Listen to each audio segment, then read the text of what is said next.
Good evening, everybody. It is Wednesday, September 5th, 2012, and this is a regularly scheduled meeting of the Wareham School Committee. We'll begin the agenda with public participation. Is there anybody who would like to address the committee?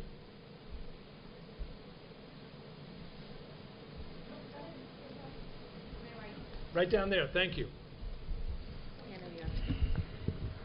Ms. Miranda will give up her seat.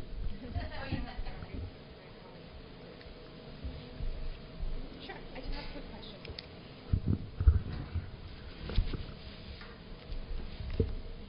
Hello. Thank you for having me. Good evening. My name is Jen Drinkwater. Most of you know me.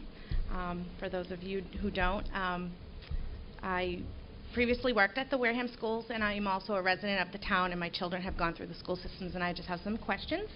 I don't know how many I'm limited to. I have about 5. Is that okay? Sure. Okay. So my first question was, I'm really interested in helping raise money for to buy the textbooks that you're looking to raise. I've done a lot of fundraising when I was at the school, and so I know I can raise money.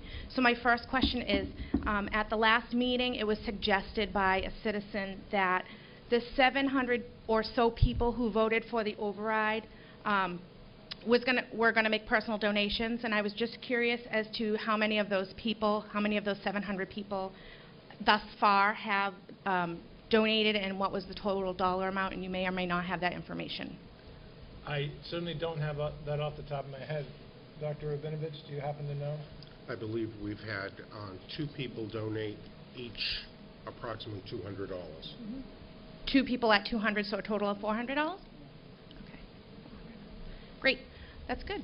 My next question is, I'm kind of concerned about the books, the curriculum, and I have some questions about the curriculum. In the presentation, the budget presentation, it looked like you were looking to establish a new literacy curriculum to meet the Common Core standards at the Deacon's School and the Minot School. Is that correct? I'll let Dr. Rabinovich respond if he chooses. The new curriculum was last year that it was done, and so that it's materials for that curriculum that we were looking So to the buy. curriculum is already in place? That is correct. And so you're looking for additional materials to support that curriculum? That is correct. Can you give an idea of what materials those are? I'm just curious because the money is really high. You're looking at the $65,000 for Minot and almost $63,000 for Deacon's. So I'm just kind of, you know, in terms of trying to raise money and trying to help out the school systems, I'm just curious as to what that dollar amount is going to represent in terms of materials. Again, you may or may not have that detailed information, and I understand that. You know, what does it include? Does it include workbooks or manipulatives? Like, what kind of things, and why is that essential to getting those resources so we meet the Common Core? Can I suggest something? You obviously are very aware of things because of your past position, and you're asking very detailed questions, which I respect. But in fairness to Dr. Rabinovich, if you would send him an email, copy me. Absolutely. Because I'd like to know the questions.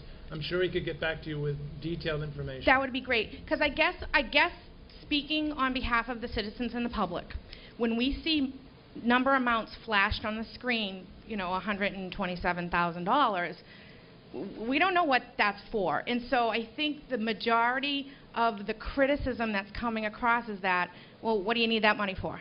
And so I guess if the public was more aware as to the essentialness, lack of a better word, I'm a math teacher, so grammar, why it's so essential to have all those support materials or what that money specifically goes for, I think it's going to be more accepted in terms of trying to justify why we need an override, why we need fundraising, because I think people are unaware.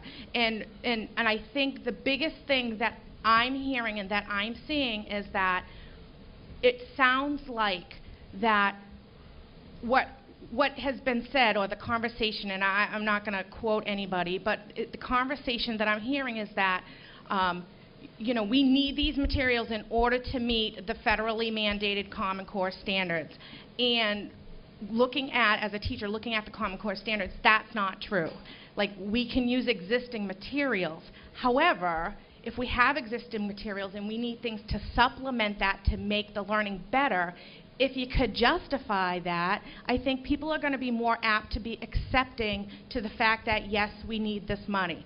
I'm not saying we do or do not need this money.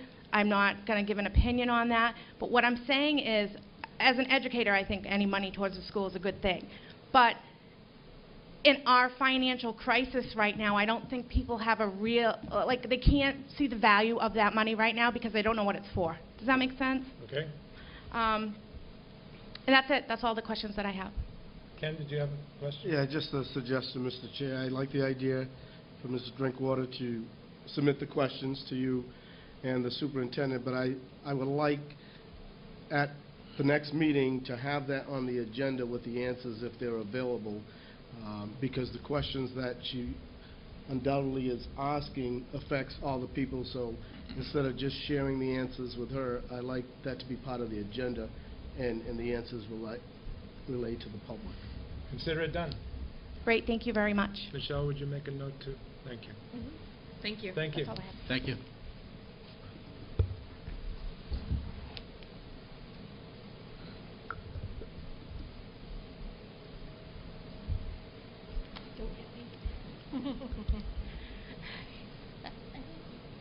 Welcome. Hi, my name is Wendy Porter.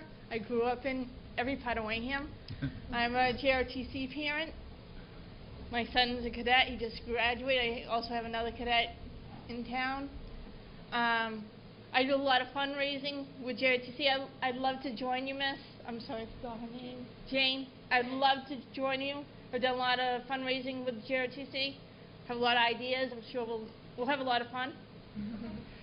My question is that we cut the budget so bad this year. Wareham's going to expand again, another 50 homes in my area. Where are you going to put these kids? Say even if half of them put students into the school system, we don't have enough classrooms for all these students. We don't have enough teachers. And when he graduated last year as a senior, it was an absolute nightmare. If I had known his senior year would have been that bad, I would have literally pulled him out of school and moved him to another district. I was absolutely horrified as a parent. Let me, Dr. Rabinovich may have his own response, but just let me tell you that the school committee on at least 2 occasions that I can think of has done studies to tell us whether there's going to be challenges to the number of slots, classrooms that we have compared to the anticipated enrollments. And at no time has it indicated that we needed to expand our capacity. What you may not be aware of is there's actually quite a bit of additional capacity in the middle school, which may down the road give us some flexibility, but that's down the road. For the moment, what we've got is what we've got, and we think we can do a good job of educating children with the situation as it is. Dr. Rabinovich? Yes, you're exactly right. In fact, the enrollment at the high school right now is below what it was last year, so we do have room if we have additional students. No parent should wait until last quarter to find out their kid almost didn't pass the MCAS. No parent should just learn about your exiting interview. That was BS. I'm sorry, I don't really understand what you're saying. Does this have something to do with the capacity of the previous comment you made, or is this something else entirely? No, that's part of your strategy with all these kids coming in. And what you're doing with the high school. I'm sorry, I don't have kids in the younger grades. I know you closed the Hammond School. I know that the Board of Education came through last year, and I talked to a couple of them, and they were very unhappy with our education system. You know, what can we do to make it better? You know, and help all these kids that are coming in. Well, just to repeat, we have plenty of capacity. If you have a problem with a specific individual, a child, a student, then I strongly urge you to take that up with the school principal. But in terms of the capacity, which was your initial comment, there's even more capacity this year than there was last year. But you're taking away the teachers. That's right. Class sizes will, in some cases, rise. But that was the result of the fact that on July 25th, the citizens said they couldn't afford to give us more money to retain the teachers. So if we do a fundraiser and have money for another teacher, would you allow that? I would not begin to suggest to you that how well you could fundraise, but I can tell you that the $780,000, which was necessary. I'm sorry. I thought I turned it off. Sorry. It's okay. The $780,000 that was necessary to retain the teachers would be one enormous amount of fundraising, and even though we're getting a little bit more in Chapter 70 than we thought we were going to get, it's still an enormous amount. It's possible you could help with the textbooks and the materials associated with the curriculum, but the reality of fundraising for the ongoing retaining and hiring of teachers is pretty unrealistic, even for an outstanding fundraiser. Now, how about what like Rochester's doing, where they're hiring some of the people that are retired and asking them to teach? I don't know anything about that, but if you'd like to send me or Dr. Rabinovich an email about that program, I'll look into it. Wareham has such a great outsource of engineers and scientists. Why don't we ask them to come in and do a class? I don't know any professional system that is supported by volunteers, but thank you.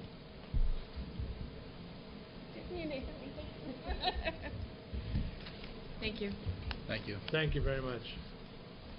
Is there anybody else who would like to come before the committee? Right.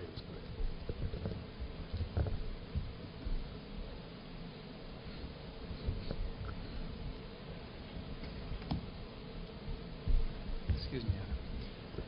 Thank you, Mr. Chair, and members of the committee. My name is Brian Fitzgerald. I'm a fifth grade teacher at the Deaconess Elementary School, and I am also the president of the Wareham Education Association. I come before you today to speak of perhaps a more prosaic matter than the previous two speakers. Before we start looking at this school year, I just wanted to say personally, and on behalf of my colleagues, our debt of gratitude and admiration to the custodial staff of the Wareham Public Schools. I think it's safe to say that a majority of educators were assigned to new classrooms over the summer, and the custodial staff managed to move hundreds of people to move the materials out from an entire building, Hammond, managed to move some people to a new location and then back to the original location, to move some people to a new location, then move them to a third location, and somehow everything was in the right place in time, and it was heroic work, and I wanted to express on my personal behalf and that of my colleagues our thanks for the custodial staff for doing such an excellent job in such adverse circumstances. And by the same token, I also wanted personally to thank my colleagues. I haven't tried to total it up, but it's well into the thousands, the number of hours that my colleagues donated to the school system over the summer to be ready when the first child walked through the door on the 4th of September. I saw people stuffing envelopes in the office. They were called in and they volunteered to do that, not to mention setting up the classrooms and preparing the new curricula. So if you would permit me the indulgence, I would like to salute my own colleagues for providing thousands of volunteer hours before the first child walked through the first door over the summer, and again reiterate my thanks to the custodial staff for doing such an amazing job with such a Herculean task. And I thank the school committee for the opportunity to express those sentiments. Thank you. And I thank you for expressing them. And I hope you and your colleagues have a great year. So far, so good. It could have rained a little less. Aside from the lightning strike that we had, it's been an adventurous start, but adventure is always a part of it in teaching. Thank you. Thank you.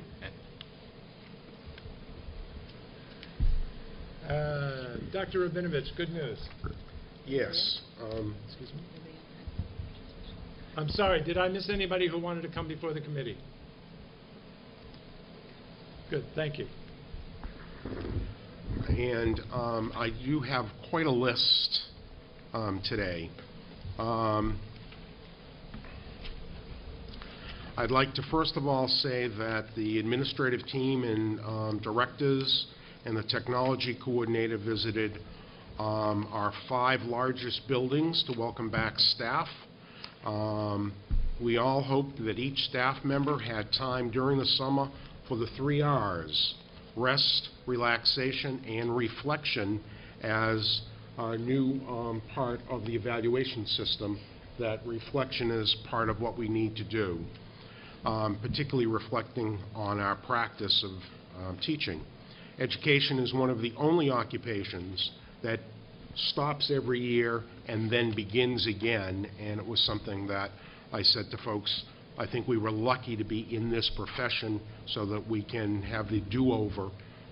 Whatever we didn't do well with, we can try to do it better the following year. During the first 2 days of orientation for new staff were held on August 27th and 28th, and we had 2 professional days for all of our staff on August 29th and 30th. Mrs. Rotella and I both presented to 3 separate groups on the new evaluation process, and it went quite well.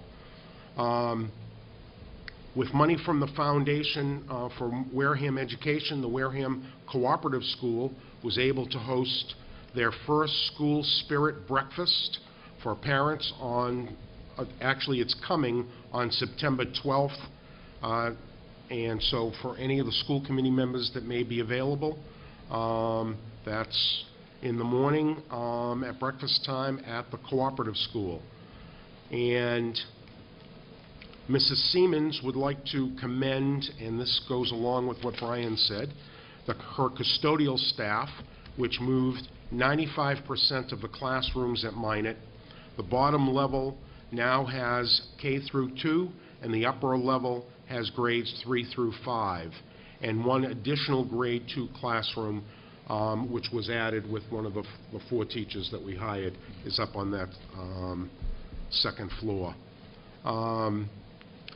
The custodians worked as a team, moving Hammond to Minot, so that all the kindergartens are now located at Minot, and now we have a K through 5 building there.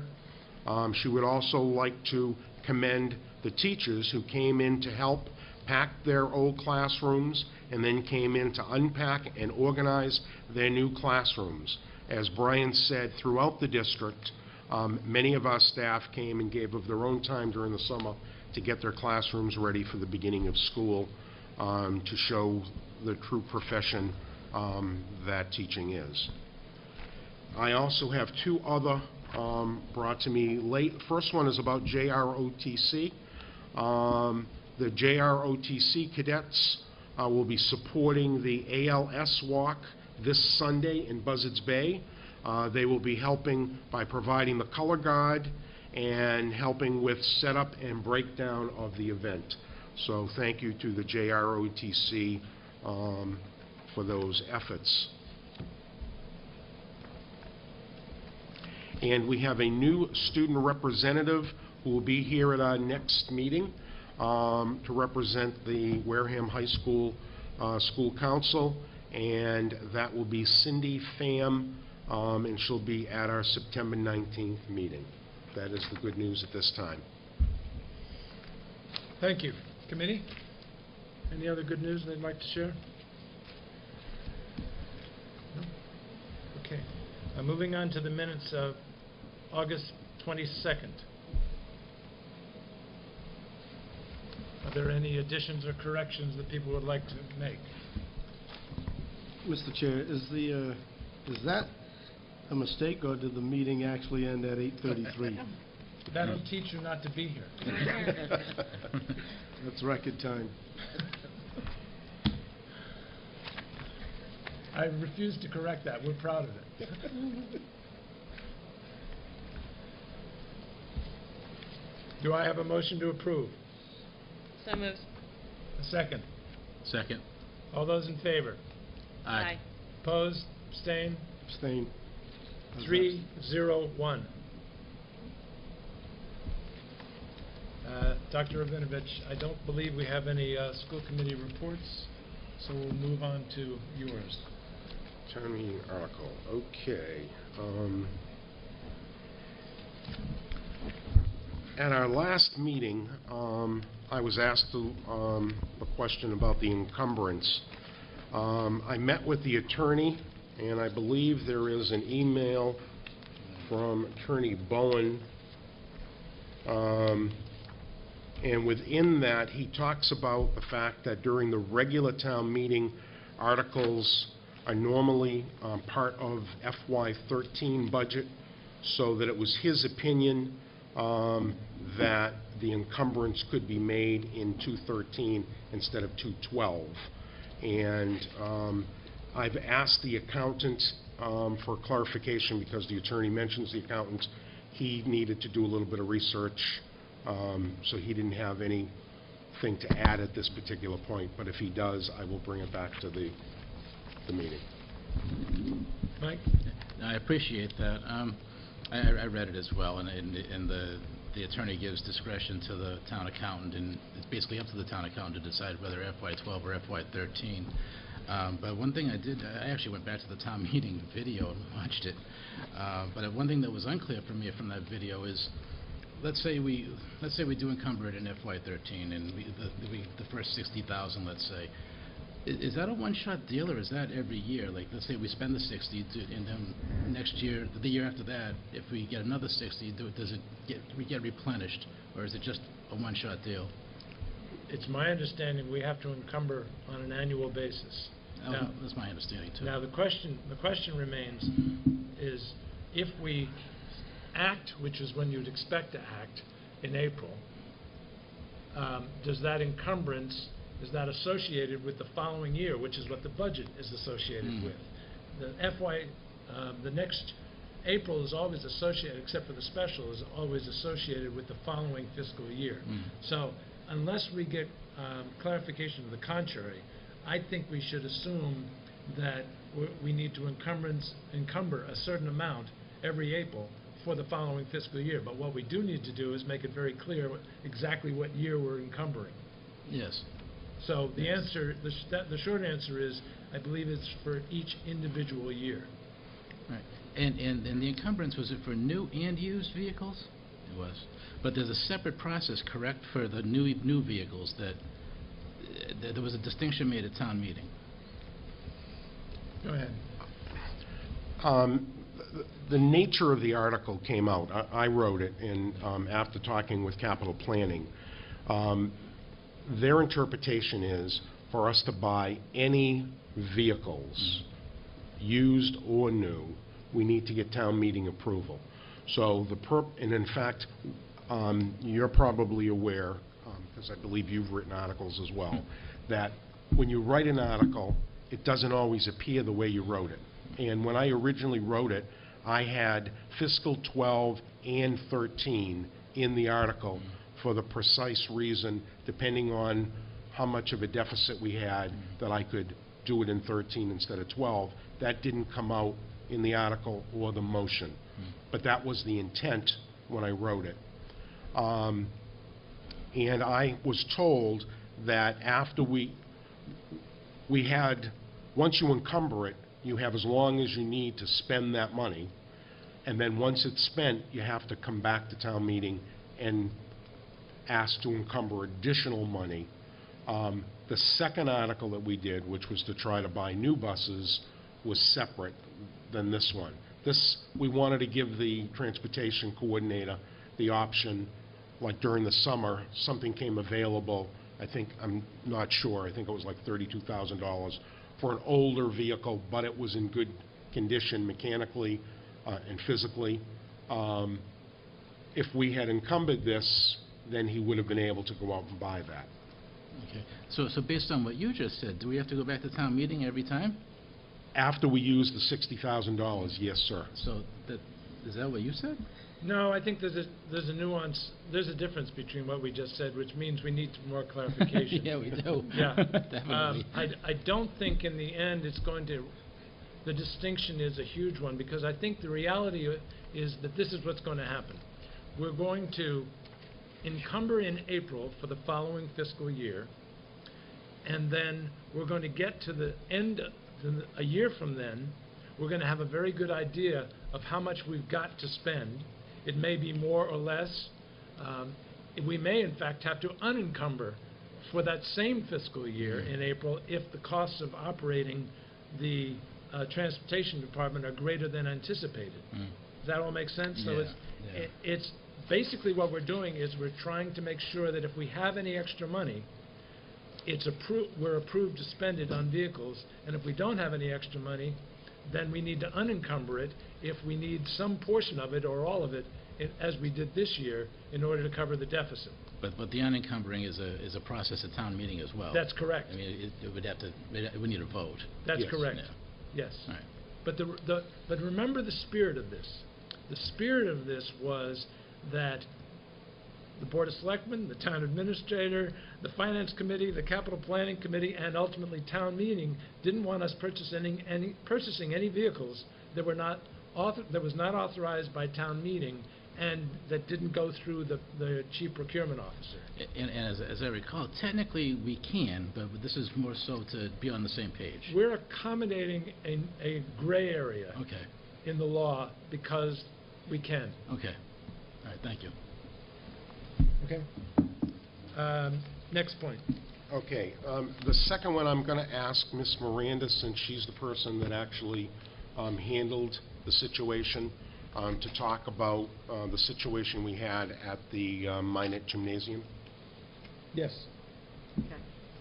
On August 15th, it was a Wednesday, as they were moving furniture into the Minot Forest Gym, a teacher just noticed that the ceiling looked kind of grungy and dirty. So when the custodian then went up and wiped the surface, he determined that, well, I'm not sure if it doesn't seem like it's dirt. I'm not sure what it is. He immediately called the office, follows the protocol that we have. And at that point, I then contacted our environmental company that we contract with if ever we have concerns around air quality testing. They also do our 3-year annual AHERA inspections. They came down on the 16th. They collected a sample on Thursday, the 16th, at 5 different locations up on the gymnasium ceiling. We received the results on August 21st. It tested positive in low readings for a mold called cladosporium. The good thing he said about that particular mold, it's not easily airborne. You really have to disturb it to do something to it. So from that point, once we received the results, I solicited quotes, was able to obtain quotes to remediate the mold. We contracted with a company. They came in, they started the work. They were able to work August 30th and 31st, so for 2 days. Brought in a lift, did all of that. And at the end of the 31st, they took an air sample quality. They also sampled the ceilings again in those locations that were previously sampled. And we should see those results by tomorrow, they think, afternoon. At the immediate point where we received the results of the testing, actually even a little bit before, once I knew I was going to call someone in to come and test, we asked the custodians to secure the location so that there was the only staff that was allowed in that space were the custodial staff, and no one else was allowed in. The contractor has basically given us, they believe, absolute assurance that, we're not going to have an issue and that the results are going to come back positive. And as soon as we do receive them, I will let Dr. Rabinovich know. Go ahead. There was one thing in the process, after they do what they need to do to remediate it, to clean it, to get rid of it, they then coat it with it's like a sealer that makes sure that it doesn't occur again. So in other words, it protects the area from developing new molds. And the long term, one of the things that Anna hadn't said yet is that it's because of the lack of ventilation in that particular space. There are no windows that open in that gym. So if during the summertime when if you don't have a gym class in there and the doors are closed, there is no air circulation. And the building is 45 years old. When it was done, they did not put ventilation fans to make sure that the air quality kept changing. So they've made a recommendation about an industrial strength dehumidifier to make sure that we don't have this problem again. There's an issue about the noise with it, so we have to see about taking the engine outside and having it feed through. So we're working on that part of it to make sure that we can make sure this does not occur in that space again. The noise of the dehumidifier? That is correct. Yes, they do hum. That's my concern. So we're also, I mean, that's one possible solution. We're still looking for other solutions. Whether, I'd like to call our HVAC company and that we've worked with for years, Johnson Controls, to come in and possibly they might propose a different solution, improving the main ventilation system. That is, I mean, maybe we need more ducts and we need some. So I'd like to be able to look at some different possibilities of how to remediate it so that it doesn't become a situation again. I mean, ultimately that is the goal. Cost of the cleanup, hold on to your hats, $11,756. Which was the low bid, correct? Which was low bid. It ranged anywhere, and I was quite surprised. I had the highest bid came in at around $22,000. So it did pay to shop around to see the differences. We actually ended up, will pay this invoice with the building use revolving account. I mean, again, I think, matter of fact, I think the last committee, again, that's that little sort of emergency, here it is. And we actually might have even another little emergency. One, I know Dr. Rabinovich sent out the weather email, the alerts. The one that you did not know about, Dr. Rabinovich, is at the West Academy, the fire alarm panel. Oh, I heard that got fried. Got fried. They immediately, contacted the fire department. They came out. They determined there was not a fire hazard. Mrs. Miranda called me. I then contacted our contractor, MKM. They went in. They were able to, today, replace that fire panel. They said there was also some other wiring that had to be, also. So it's all set, and it's okay, and, school is on for tomorrow. Do we have an estimated cost for that? No, we don't, but I'll probably be dipping into that fund as well, but to pay for this. Yeah. And just so people understand, what is the source of the money that's in that fund? It's from when we rent out the buildings. Thank you. When we rent out building space for any of the schools, so then that becomes money that we can put back and invest back into the schools for repairs. Okay. Any questions for Anna? Yeah. Yes, Mike. We don't have any sort of an insurance policy that would cover either of this? There's a $1,000 deductible on the insurance policy. I'm sure we'll be making a claim, and it'll be in the fine print what they'll pay for and what they won't pay for. So we'll have to wait to see on that. Now, can you keep us updated on that? Sure, and I try to submit everything. Just for a point of information, we do not determine the coverage that we have. That's really a town function. The town insures the entire town, which also means, our buildings as well as the other public buildings. So they really set the deductibles. For example, it's $1,000 per incident on something like that. But for example, vandalism, it's set at $2,000. It can be different depending upon the incident, and that's just, again, the entire policy is really made and negotiated by the town. No, okay, thank you. So to be clear, if we recouped money from the insurance claim, I know there's another revolver for that. So the money would then be, we'd replenish the money we took out of the building revolver with the claim, with the insurance money that we received. Is that correct? We can, yes. Ideally, that's the best way, accounting practice, Right. is that whatever you take it out of, then if you get any type of reimbursement, you put it back into that account. Okay. Yeah. Any other questions from the committee? I do. Yes. Where, for the kids that started school yesterday, where do they take gym yesterday and today? Yesterday, they had there's only one gym. Mine is down to one gym. There were two. Yes, there are two. This one is closed Yeah. off, so they had Okay. it in the Yeah. other gym. All right, so there's still no one going in to That's that correct. location? No, And no, just no. custodial staff until they... Exactly. Awesome. Well, tomorrow, we should know, and if they tell us tomorrow morning, he's going to let me know as soon as they get the results. I asked them to try to expedite it. Just, you're 100% certain that the gym that's involved is not being used by anybody? Yes. No, right now, it's just a lot of furniture in there. I mean, it is, the intent is to use it for actually instructional space, the same way, like the Deacon's small gym has been remediation space for a couple of years now, so now mine is down to that as well. So the materials are in there, and that gym was sort of used through the summer for where to put the furniture when you have to take everything out of rooms to make room to put, to move furniture in, so it was sort of that type of room. And we actually still have things that need to be straightened out. Okay. Any other questions? Yeah. Just to follow up to that question, I mean, is there a general practice to wipe the furniture down just in case anything was airborne? Oh, then- all of that Already had, has been all of done. that was done.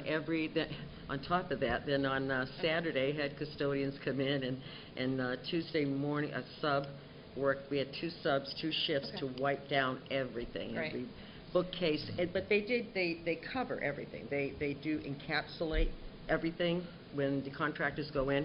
But we So still there was minor stuff that gets on, but they wiped everything down. They spent a good day and a half doing that. So the only other question is, I know that this was found, but is there a general, regular sweep of that custodial staff will do in and around the schools, just a general that they're looking out for this? And The head custodians, that's one of their primary responsibilities. So throughout the day, they're always looking for that sort of thing. That kind of Anything that thing. looks Okay. unusual, and they report it. They know the protocol to report principal, and then let the superintendent's office know right away. Thanks. Anything else from the committee? Okay, Anna, why don't you continue on with your financial report?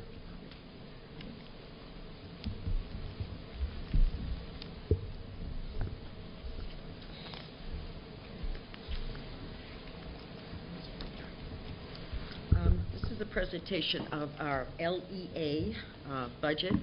LEA stands for Local Education Agency. As I refer to it, that's what it is. It is the main budget that schools have to funding from. Two sources. Chapter 70. Our Chapter 78 for fiscal year 12 was $12,225,154. And then there's an established minimum town contribution. Again, I say minimum town contribution was set at $17,964. Our required net spending is $30,125,000 to 2018. I anticipate we'll be able to totally have our end-of-year report filed by September 30th. At that point, to then have our end-of-year report audited in order to then calculate our in-kind, because in-kind is then factored in to see if we're actually going to reach what was our required net spending of the $30 million. So that's coming around the corner, hopefully before town meeting. The FY12 LEA budget supported approximately 401.69 FTEs. FTEs is initials that stand for full-time equivalencies. For example, we may have a part-time worker, so that's a .5 position. Another .5 position then totals 1. So it's not number of bodies, it's actual numbers of positions in the district.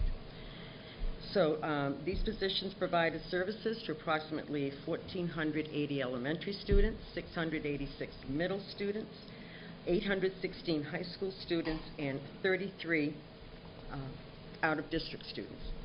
The non-net allocation was underfunded. It ended in deficit of $313,981. it's unusual. The FY12 allocation was even less than the FY11.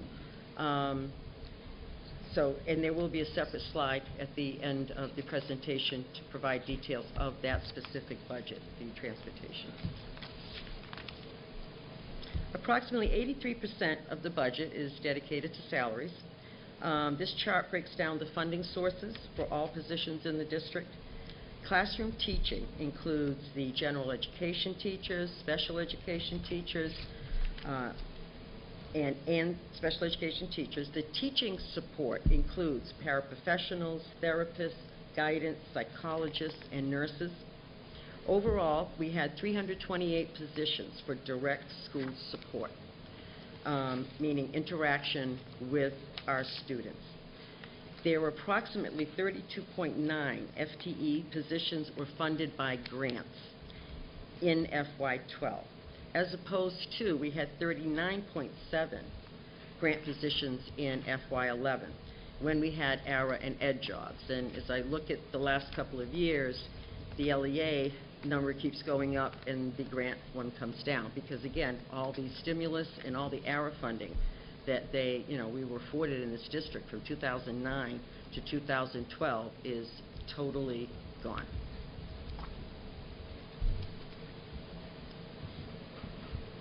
We also covered 13.18 FTEs in positions for the revolving accounts, mainly kindergarten, full-day kindergarten. That's how we paid all the paraprofessional salaries. We used the tuition that we collected from parents, and that actually funded all the paraprofessional salaries. And Choice funded 2 positions at the co-op school. They were teaching positions that we funded through that. So in totality, we had 447.84 FTEs. I looked at last year's figures. We had 459.10. That's a decrease of 11.26 FTEs from 11 to 12. Any questions on? Was there a particular, Chairman, would you like for folks to? Just keep going. Okay. Our student data at the elementary level. At the elementary level, 77.8% of the students were enrolled in a general education program, and 22.2 required special services for a total elementary population of 1,480 students. K-5 schools, elementary schools, are at an average of 52.98% free and reduced lunch. This reflects an increase over FY11. FY11, the average was 47.27. Last year, we only had 1 elementary school that was above 50%, and that was Minot. This year, all 3. This past year, we had all 3 elementary schools in FY12 were, it was Hammond, Deaconess, and Minot hit the actual above 50% mark for free and reduced students. I attribute the increase 2 reasons. One, I think some of it is better collection. I know that ever since we started mailing household applications home and not giving every single student application to take home, to lose on the bus, throw out the window, or stay in the backpack till June, we have had better responses because that family now, usually it's reluctant high schoolers who were notorious for not submitting forms. Now the family, if they have that high schooler, we capture that student. So we know we're doing better collection, but I also think it also is a reflection of the economy as well. And I've asked Mrs. Perry to keep, to take a look at that even this year in terms of how many families are reaching which, thresholds along that. This year, Mrs. Perry, our district food service manager, received some training over the summer for an online free and reduced lunch application process and certification process. So that's something new that we're rolling out and affording, hopefully, to people. They're trying to get it set up and get it rolling. And it'd be interesting to see if this even improves our data collection even further.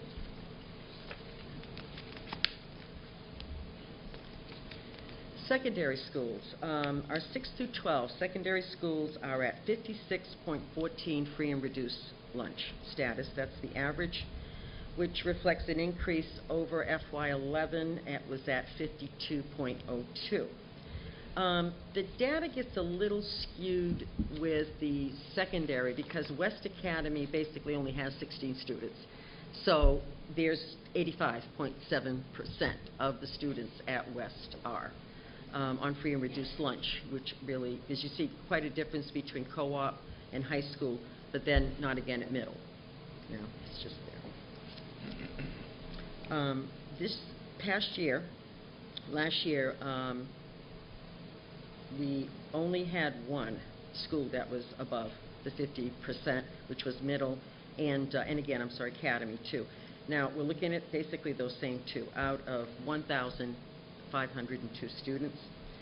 At the secondary level, we had 80.76% of the students were enrolled in general education program, and 19.24% required special services. 33 out-of-district students represents only 1.09% of the population. These are students that are attending out-of-district private or collaborative schools because of medical issues, learning issues. These are more involved students that do receive their education out of district. Anna, how many of them are residential? I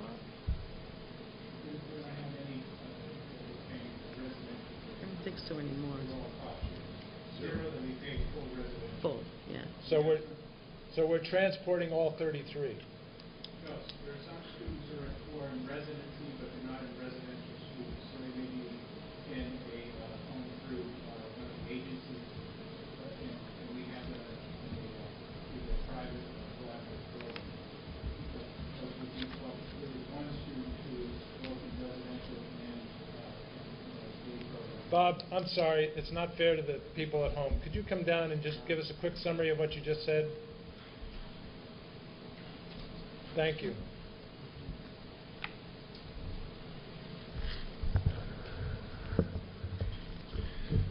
So there are really two different types of residencies for students: residential schools, and then children who are in residency in some other situation, such as through Department of Youth Services.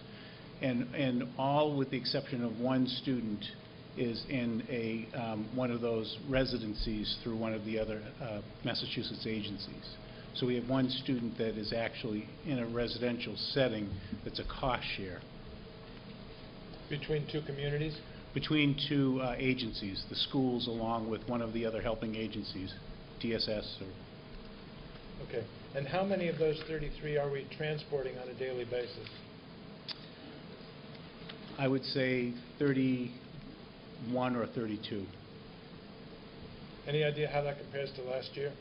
Just about the same. We fluctuate. Of that 33, at whatever point in time we take those numbers, we may have one or two students who are in what we call a 45-day placement.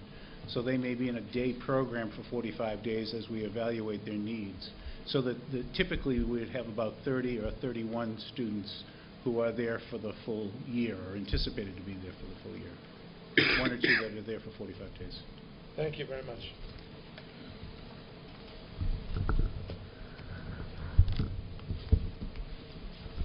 And for clarification, the data that I'm using is the June 2012 last SIMS collection that the Department of Ed then captures, because again, remember, it's October 1, then they capture data March 1st, and then June is the last window in which they collect data. So the Department of Education will record us as having 3,015 students? Yes. For the June collection, that is going to be the official number they go by. But I can already see the bubble, I think, above your head, Chairman Sweat, and that's, well, is that how many kids we're going to get funded at? Unfortunately, I wish they used the June. They will go back to our October 1 figure. Whatever the population and the stats are, that's the figure they use for the Chapter 70 funding formula. And how do the two numbers compare? We have more, always more in June. How much more? Oh, I don't have that right on me. Approximately. It could be at least maybe 10 to 15 kids. you know, you're looking at like maybe 10 to 15. I mean, I have the information here, I can look it up okay. afterwards to give you an accurate number. No, that's but- all right. But we always have more in June, traditionally, than we do October 1, Thank you. unfortunately. Right. This chart shows how we, by programs, the department collects information, you know, they're very interested in, these are the 4 possible types of expenditures in terms of programs. General education, and special education. OCED is a very tiny program at the high school for some of our high schoolers. And other, as you can see on the screen, does tell you what all those categories are. So this past in FY12, 65% of our budget was spent on general education costs. 28% was on specialized services. A very small percentage on OCED, less than 1% at 0.46, and 5.82 in other. At the 07 and 08, the other includes all the undistributed expenses as you see on the screen. I mean, we're talking school committee, all the superintendent's office expenses. That means clerical salaries, everything from supplies, every budget line item in the curriculum office. The principal's offices contain, it's not only the principal's office salary and assistants, also clerical, also principal supplies, are all included in those accounts. So it really is quite a bit. What I did notice is that in FY12, we actually decreased our spending in other. So is this all in, is this just LEA or all in? LEA. This is only This is just LEA. LEA. This is not grants and revolvers. This is just No. LEA. No. How do you deal with inclusion in separating the cost of special ed versus general ed? It's really an accounting program that does that. Because all any special education cost has in the second segment of the account number, beyond the cost, which is the site, 01 is regular education, 02 is special ed. So we only pay for special ed salaries, a separate, have that 02, so we can capture that. Whether it's supplies, whether it's materials, you can capture it. The undistributed, when we're looking at where you don't, is all these the other categories. Because they're district-wide, you cannot separate those expenses. 07 and 08, you can't separate into, well, what part of that went into regular education, what part of that went into special ed. But for any accounts that actually pay salaries, supplies, contract services, we can, and that's how we separate that out. So I think what you're telling me is if a teacher happens to have a special education student in their regular class, that none of the time associated with, none of the cost associated with that regular ed teacher inclusion, no. is included in that second column. But the special education teachers who services that inclusion classroom with the teacher. I understand. Yes. I understand. Yes, exactly. So if anything, it's understated. Okay, thank you. Questions? I was So as gonna I said, we revisit that. did, oh, I'm sorry. It's up to you. Okay. Go ahead.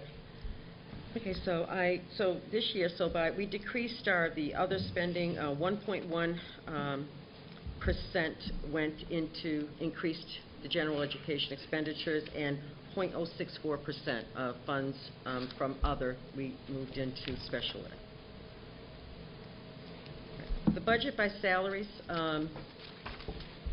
basically only 2 types of salaries that the Department of Ed looks at and codes. What they call professional certified salaries are any positions that require some licensure. Service, so that would include, teachers, administrators, faculty, and that. Service would be paraprofessionals, all clerical, all custodians, grounds workers, bus drivers, bus monitors. That's all those salaries are in the service component, and as you can see, that, again, the most significant expense, 82.6 one is the salary. It only leaves us about 17.39% for everything else that we need to cover.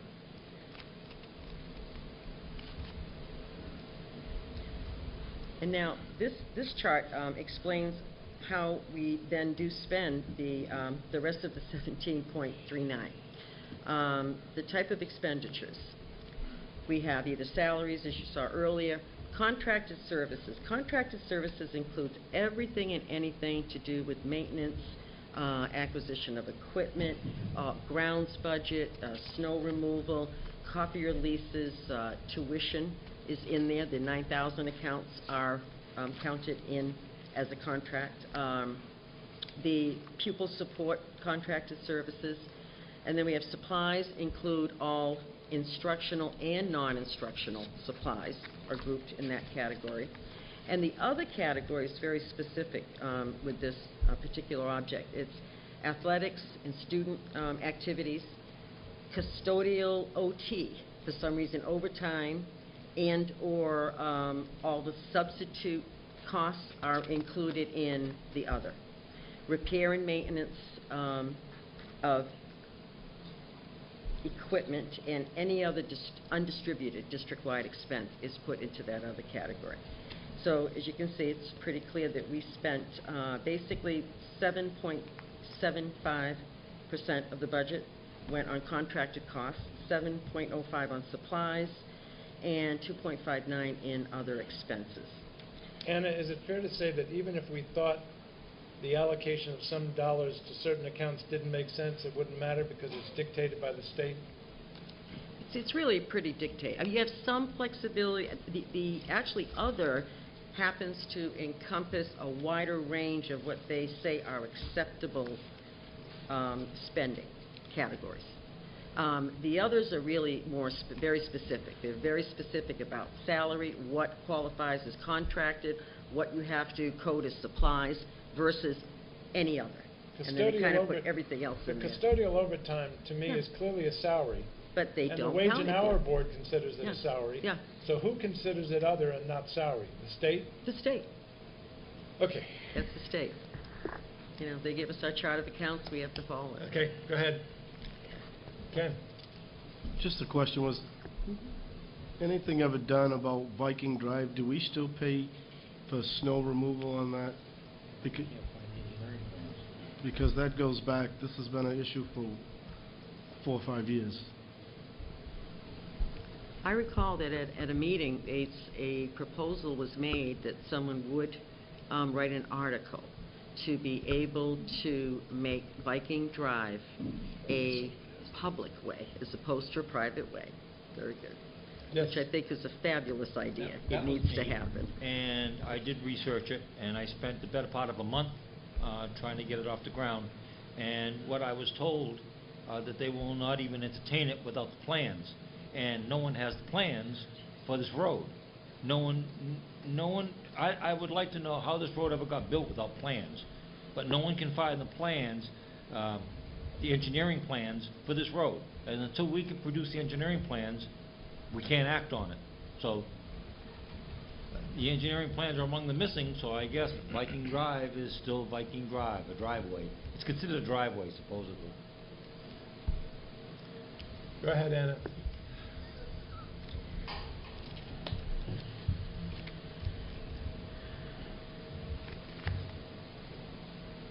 Specific supplies, I like breaking down the supplies purchases and expenditures a little bit more for the committee. The percent value represents the percent of the supply budget and not the overall budget. This is not overall budget, just the percent within that supply budget. The greater portion of the supply expenditures were instructional in function, and they represented $327,313 in spending, or approximately 17.73% of the supply budget. Of the $327,313 in spending, the textbook and instructional other expenditures provide direct classroom instructional support, and that was $244,142. Of that, $327,000 was in those two accounts. The types of materials that are purchased are text, manipulatives, And for folks that, what manipulatives is everything from blocks and puzzles at kindergarten to an actual scope of some sort for 5th grade for science. So it's a really wide range, you know, anything that kids are going to manipulate, therefore the word, is then categorized and has to be then purchased in a particular account. Other. And supplemental materials, workbooks, I think I said, and library and classroom books. Classroom, libraries, we've had to do a lot in that, again, to address something that Mrs. Drinkwater was saying, is that the emphasis on nonfiction reading, that has, you know, we've been trying to make sure that we do supply our classrooms little by little, trying to build up those libraries so that they do have more nonfiction reading, which lends itself more to actually satisfying, you know, some of the challenges in the Common Core. Okay. The supplies for... Excuse me, Anna. Anna, question? Mm-hmm. Where does, and it's probably in here and I missed it, but where does paper go, pencils go, paper clips, or Scotch tape, where does that stuff go? In general. General? That's in the general. General supplies? So general, like classroom... So when we talk about instructional supplies, none of that is included in that, is that correct? Well, it comes, that's a whole, that's the paper pencil. Right, When okay. you see So general when is we what... see when we see paper pencil When account. we see 2% instructional materials and technology, that doesn't include any of that stuff, is that correct? No. Okay. No. Thank you. Supplies, for example, for specialists such as art, music, PE, other unified arts, and the pencils and the papers and the crayons are purchased out of that general supply account, general supplies, as opposed to the instructional other really has to have some instruction behind it. You know, it is a workbook or an item that is very specific to that subject in learning, as opposed to general, which, you know, art supplies, you know, they're used for the entire school. It's more of a general kind of thing. Okay. Technology, we spent $83,000, a lot less this year. If you recall, last year was the year that we really did quite a bit of expenditures to build our infrastructure up, because we had the ARA money, we had grant funds that we were able to then, you know, combine to be able to do that. So basically, that's it for that. So I have Questions? Go ahead, Cliff. Yes, sir. So I have another question. Mm-hmm. It's instructional materials and technology, but yet that only had 2%, and you're saying that we spent 4.4% on technology. Is it split 2 different ways? Do we split the administrative technology from instructional technology? Because you've got 2% instructional materials and technology on the first page. Yes. Okay, but this says technology 4.41%. But it's only of the supply portion of the budget, not all technology. I understand. Like this, like technology Gotcha. here does not include technology you. maintenance. Got it. I got it. Does Thank not you. include the maintenance Thank part you. of the network accounts that Go we ahead, have. Ann. and- Thank you. Okay. All right. And then we come into, I'd like to give you functions by 3-year comparisons. Right now, if you're looking at our administration function, the administration accounts include all the activities and expenses which have their purpose, the general direction, implementation, and control of the affairs of the school district that are system-wide. That is the department's definition. So that means school committee expenses include supplies, contracted services, legal fees, superintendent's office, and the business accounts are included in the series, the clerical salaries, any superintendent's contracted services, supplies, district-wide services in technology. For some reason, they put here with admin, which I never quite, doesn't really make sense to me, but they do. So that's in there as well. So salaries, supplies, contracted services, and expenses for the Office of the Student Services. So the entire student services budget is also in that admin function there. The Okay. District-wide information management and technology expenses, for example, our SIM secretary, our technology coordinator, that salary goes under that function, which is considered admin. And we basically expended 3.67% of the budget on these various offices and services. And we've got this material ahead of time. It's on the website for those people who are interested. Could you just focus on significant differences from year to year rather than just describing what those accounts are, which we can read? Okay. What I saw, the difference, for example, in our admin, as you see, we budgeted and we actually expended less than what, and I attribute that to we had some surplus in legal. Actually, school committee budget lines had actual surplus, did not expend it all the way down. So some of my accounts in the business line also were not expended, and that then created that little bit of a surplus. What I'm getting at is, for example, there's more than a 10% difference between FY10 and FY12. That would be interesting to know the reason for. Yeah. Okay. So for instructional leadership, you kind of see that there. Okay. We incurred additional costs for instructional leadership this year. One was the $43,300 for an interim principal. So that, it was unplanned expense happened there. You're talking about the co-op? Yes, at the co-op. We also, school by school, it wasn't any one big, huge significant. It was like every school, Minot was off by $4,000. Hammond, $654. Middle school, $2,900. So all the schools were off just a little bit there. The middle school curriculum leader account line, that was off by $12,700. And the high school department heads increased $72,000, and that was that was the dean of it was the department head of guidance position had been paid previously with grants, so now that went back into the budget. So that's really the main reason, is picking up additional salaries in instructional leadership. That was it.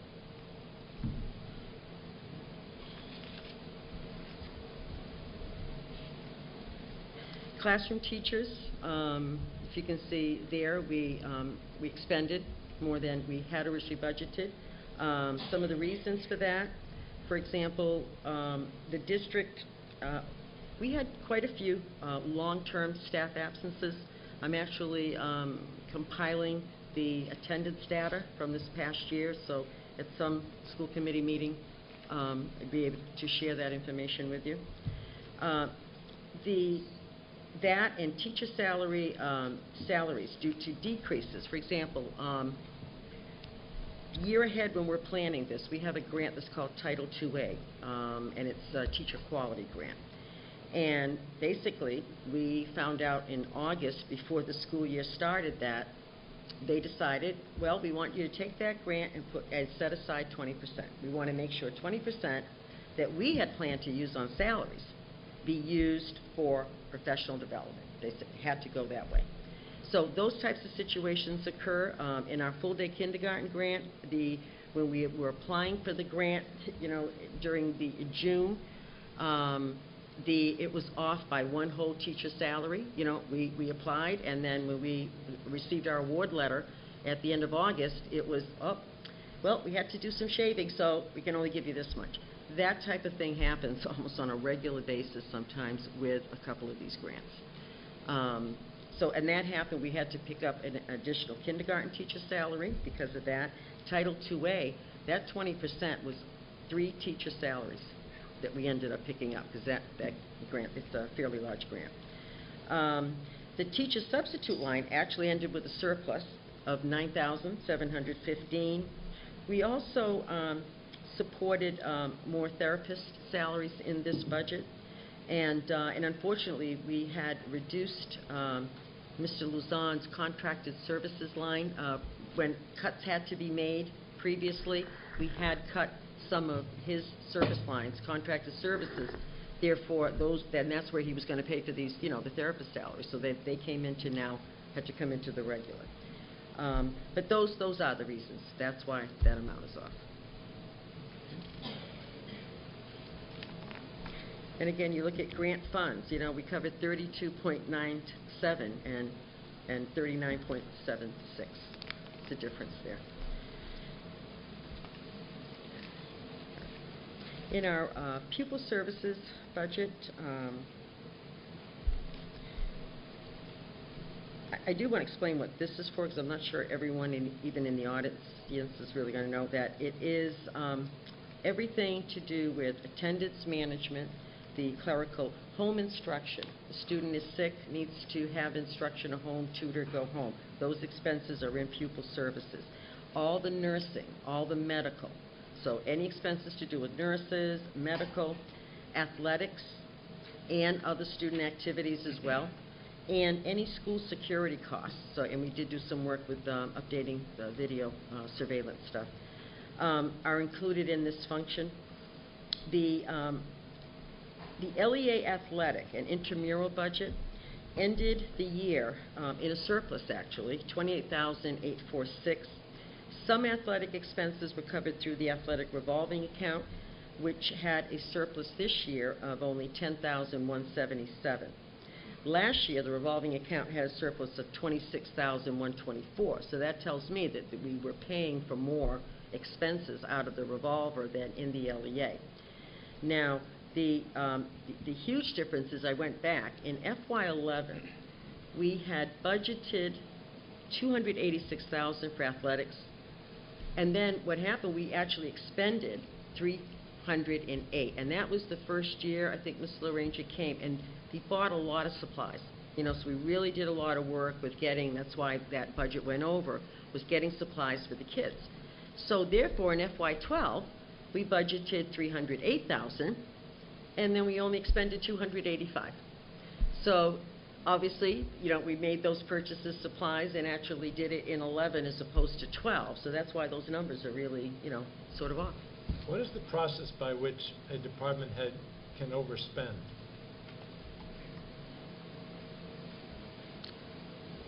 They really can't.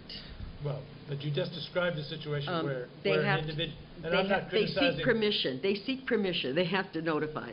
From whom? The business office, my office. So Yeah. you get a request to, in this case, spend $20,000 more than the budget, and you say yes or no, and figure out where the $20,000 is going to come from. Yes.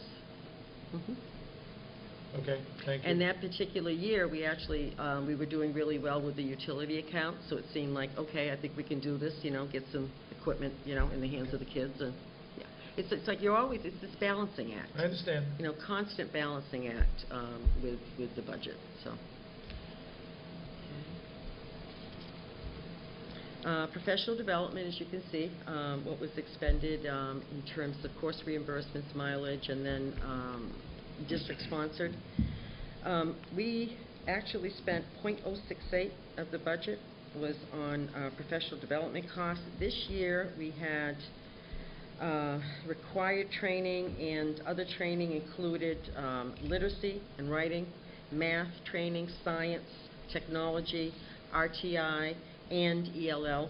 Anti-bullying and some social curriculum trainings also occurred.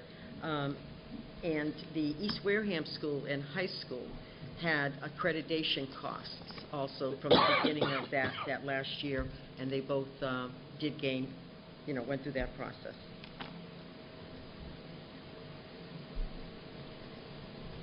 Instructional materials, you can't really have this background, looking at what was purchased. And this would include everything: textbooks, workbooks, manipulators, calculators, media reference, software, and hardware. At the elementary level, literacy and math program materials, we were finishing up the previous year had purchased the sort of like core materials for the everyday math for kindergarten to grade 3. And then the next year we did 4 and 5. Now, this past year we were able to buy some of what they call the classroom, there's a manipulative kit, there's a wall charts, and, you know, there's different teaching aids that also can be used with that program. So we were able to purchase some of those. Nonfiction classroom books is huge. You know, lots of teachers asking for them, they need them. Social studies and current events, because we really don't have social studies books per se. We find at the elementary schools they use Scholastic a lot. You know, the old weekly readers, believe it or not, in Scholastic and current events. There are different publications that they can now subscribe to. We're doing a lot of online kinds of subscriptions as well to get some of those content areas. In secondary schools, there were literature and language texts, grade 6 math, nonfiction classroom books, science kits and replacement materials, and foreign language materials, social studies and current events, and the specialist materials. In technology, we had the iPad pilot. We did some replacement computers, and some remediation software was also purchased for instructional materials and technology last year. Jeff? 1 second. Go back. Anna, what I see from budgeted to what we actually spent, we spent $64,000 less than what we budgeted on technology and textbooks. Can you tell me why? It's that balancing act. Things that will come up at just different times of the year. When we were informed that we were going to have to pick up 4 additional, you know, teacher salaries, the 3 from the Title IIA and the kindergarten, I know we did try to, you know, across the board, you know, you try to do it in everything. I think some of the principals just really waited. They could have put in requests, but I think they were just trying to be sensitive to the fact that they knew that we were having to absorb these additional salaries. And quite frankly, facilities, they're very nervous about something major breaking down or happening in the building and then not having the funding. So, for example, the maintenance, the schools that went over in their maintenance, the principal then makes the decision, okay, I'm going to go over my maintenance, so where I will not spend money will be in these accounts. And they basically tell me that. I basically monitor, you know, the spending, and when they get to a point where they're in deficit, but now you've got, you know, four laboratories that you need a plumber out there, and you got to spend $3,000. That's $3,000 less you're going to spend in instructional materials. They don't have a lot of flexibility. They just have maintenance accounts, and then they have the little bit of an instructional account. Right, so I understand. So it makes it very challenging for them to make those decisions. It really is. It's hard. Right. We have some schools that are older than others, and I understand that.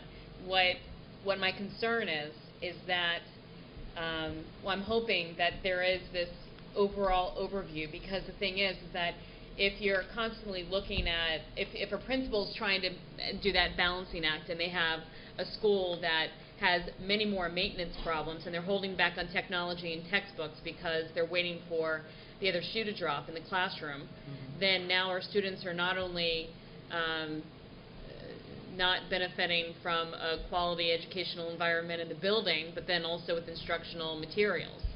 And so what I'm hoping is that it's not just a first come, first serve in that balancing act, that that we're looking at the schools that, yes, they have to manage with their own budget, but there are schools in our district that just have many more issues, and they're also not being penalized for not being able to get some of the services to their kids. Yeah. But in the older schools, when the principals plan the budgets in October, I give them spending information from the previous year, so they're looking at, for example, the older schools do dedicate more to maintenance because they know they're going to need more maintenance, and they're also still advocating for those amounts for instructional.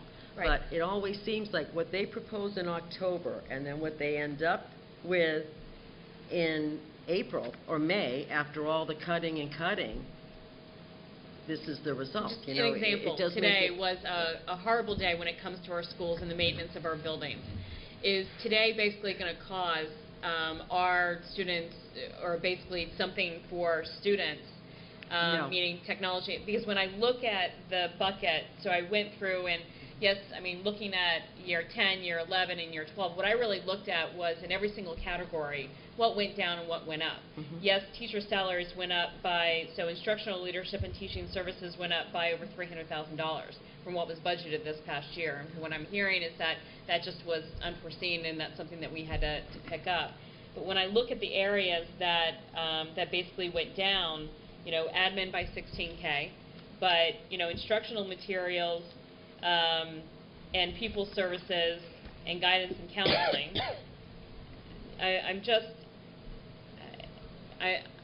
again, some of the things that are directly for the kids are some of the things that we're pulling from, which I understand that has to happen, but again, it's just a concern that I bring up. I try to minimize, for example, and that's really the use of some of the revolving accounts that we have. You know, if it's like an energy thing, you know, maybe then I can look at using we have a Keyspan energy revolving account. As much as possible, you want to try it. Like once, if a principal depletes for whatever, you know, not their fault, it's depleted. It's not on lack of planning. It's just all these things. Everything that you don't want to happen, some years just happen. And they're stuck with, you know, now I've got a zero balance and it's only January in my maintenance account. Then, you know, I work with them to try to not create that situation where they have to keep putting away more, you know, encumbering more and more out of instructional. That's when I do try to use other funds to try to, you know, do that first, to try to minimize that. But again, you know, what they plan for and what they really need, that needs-based budget in October, it's never what they end up with in April. You know, and that's, right. And the last thing that I'll say, just overall, the instructional material budget is this. So small. Like so small. So for anything to be cut out of that causes alarm for me. So for $64,000 to not be spent on materials instruction, it's just. Again, it's hard to agree. Good. I agree with Rhonda. I'm not going to get into the actual, what I do if I was in your shoes kind of thing, because we have to put our trust in our administrators. But I absolutely agree with Rhonda. You know, if we need facilities management and if we need facilities money, that is the absolute last place it should come from. The absolute last place. You know, I would go through that budget with a fine-tooth comb, and I'd find a place for it, but to take it out of a materials, an instructional materials and technology budget that is absolutely dismal to begin with, in my opinion, is not good management. I think there's a larger issue here. I could be wrong, but it seems like it was just the last meeting where the whole issue of the budget and what the significance is of the school committee's approval of a budget. Now, I will agree that once we approve a budget, that's the budget. Absolutely. On the other hand, the budget is not one number. The budget is many numbers. If some principal says that they want to buy a case of pencils instead of a case of paper, that's not something I suspect that any member of this school committee would want to know about. But if you decide, based on request, that you want to move money from instructional materials and technology to teaching services, that's something this school committee, in my opinion, and I'd like to hear from other members of the committee, we would want to know about before the fact, not after the fact. And what you're telling me is, in fact, if you think it's okay, you're just saying, fine, go ahead and do it. And I'm sorry, Anna, that doesn't work for me, but I'd like to hear from other members of the committee. Can I clarify that by saying money is not moved? You always spend, charge. That's why we can't. The Department of Ed would prefer that an account go into deficit, because that is going to truly reflect what the spending was by that district. So basically, they say, you do that balancing act. If this year, all of a sudden, you've got all this extraordinary, maintenance that has to happen that you haven't planned for, they say, well, you've got to find it, cover it some other way. a in minute. other accounts. You So we pres- don't move money. We Yes. always spend it in the correct account. I don't think I'm communicating very effectively.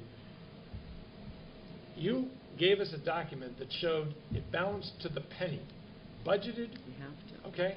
Yeah. But then you're giving us a document that said, well, we were going to spend this much here, but instead we spent this much, and in other cases we spent more or less. So what you may say is not movement of money, to me, is movement of money. No, Cliff, go ahead. Again, I don't want to get into the, how we spend our money and so forth, because I'm of the opinion, professionally, that once we approve the budget, we put it in the hands of our administrators, and we have to have faith in our administrators that they're going to do the right thing in terms of managing the budget. We don't manage the budget. Our administrators manage the budget. So, let me just make my point. My point is, we're looking at this thing in totals. We're looking at this thing, and we're seeing, can't I put my glasses on? There are a dozen categories. Right. No, we're seeing that we spent approximately $62,000 less than this. But that's total. That's $62,000. But when they're running the business of the school department on a daily basis, small chunks of that are happening all the time. And so it's really, really kind of difficult to expect them to anticipate what the final result is going to be. You take a chunk here, you take a chunk there, you take a chunk here, because they're looking at it on a daily basis in very, very small chunks. So I know that when we see that number, $60-some-odd thousand, it does stand out. But I mean, I've got to give my administrators the benefit of the doubt and saying, as they administer the budget on a daily basis, they're not dealing with $60,000. They may be dealing with $500. They may be dealing with $75. Whatever the case may be, that on a daily basis gets adjusted or that takes care of an unforeseen need or whatever. I don't even know. But the point is, when we see it, it looks like a big sum of money. But when they see it, it's in small chunks. That's all I want to say. I don't want to monopolize this conversation. Mike, Rhonda? Well, I mean, the only thing that I'd say is that when I take a look at this, I'm not looking to micromanage whatsoever. But when I take a look at the large amount from what was budgeted to what was expended in each one of the accounts, every single account moved. Every single one, either up or down. So 6 accounts went up, 6 accounts went down, 5 accounts went up, and 1 stayed the same, which is transportation. Some by 120,000, 172,000, 80,000. So, I mean, that's only the reason why in my head that there's a red flag there is that the large amount of money that is being moved around, and again, I'm sure that it's, 5,000 here, but when you take a look at it, which we're doing right now at the very end, and the, truing up at the end, that's where I'm starting to see these huge numbers going up and down. And that the judgment call of where they should go. Each site, each director or principal is responsible for the budgeted amount that they are giving for their building-based budget. I think you have to realize that there really isn't a lot of flexibility for them. You have a textbook account, a instructional other, paper, pencil, copier leases, you have to pay that, that's a contract, and then all the other accounts are maintenance outside, and then they have a computer supply, and then all the rest are contracted services that have to be paid, the trash and utilities and all of that. They don't, when they're faced with, okay, I now have this $9,000 thing that I need to fix in my building, they really don't have anywhere else to go. I mean, to not spend to make up for expending more than we had planned in a particular line. Unless we, at my level, it's not that, and maybe I didn't explain it correctly, it's not that I then say to them yes or no, that's up to them. Where I come in is when, things have really sort of hit the wall and they really, really need something. And then I try to find, it could be, usually within our revolving accounts or other sources, or I look at, would we have some supply lines and grants, can we manage it that way? You're just looking at different ways. But the decision, and I think rightfully so, needs to be with that site manager. You know, they're the ones that are dealing with these issues, you know, day to day. And I trust that when they say to me, I need to do this, I gotta fix this, I'm gonna do it, so I'll make sure that, you know, I don't expend or go over my building's budget. And I think, I support what they I feel want. like we're talking literally past each other, because you're concerned, and perhaps Dr. Rabinovich is sitting here concerned, about this issue of micromanagement, which I swore many years ago I was not going to be. That is not what I'm talking about. What I'm talking about is the degree to which the school budget reflects the priorities of the school committee, and if it doesn't, then why do we bother approving anything more than one number? Because in fact, when a number can be as much as $80,000, $100,000 different than our priorities said they should be when we approved the budget, it suggests that our priorities have been lost in the management of the budget. And I think we have a legal fiduciary responsibility to make sure that doesn't happen. And the only way we can prevent it from happening is when you're going to shift money from one of these broader categories. Remember, I'm not talking pencils to paper, okay? But from one of these broader categories to another broader categories, no matter how justified you think it is, even if it's in small pieces, if the end result is $62,000, then that's, to me, unacceptable. But I'm not sure there's a consensus among the committee, so I'm only, for the moment, speaking for myself. Cliff? No, I don't disagree with anything you just said. No, I do. But what I'm saying to you is, in terms of managing the daily budget, I mean, it's difficult to do. And when you're dealing with small chunks and small problems, that's all I'm saying. But I absolutely agree with you. We have a fiduciary responsibility. And absolutely right. It is our philosophy in numbers, line by line. And you're absolutely right. When there is a significant difference in line items, then there is a significant difference or a change in our basic philosophy that line item represented. I don't disagree with that. And I believe if we had, I'm sorry. But all I try to say, and I agree with Rhonda on it, all right, this is probably the last place that should get rated. That's a whole nother question. But it is a school committee issue. Christian? But you put your microphone close to you, in the floor that's in the corner, and you're getting lost sometimes. That's the first time anybody ever told me to speak up. And I appreciate Anna's attempt at trying to show the entire budget and show you multiple years and to chunk it in ways that the Department of Education.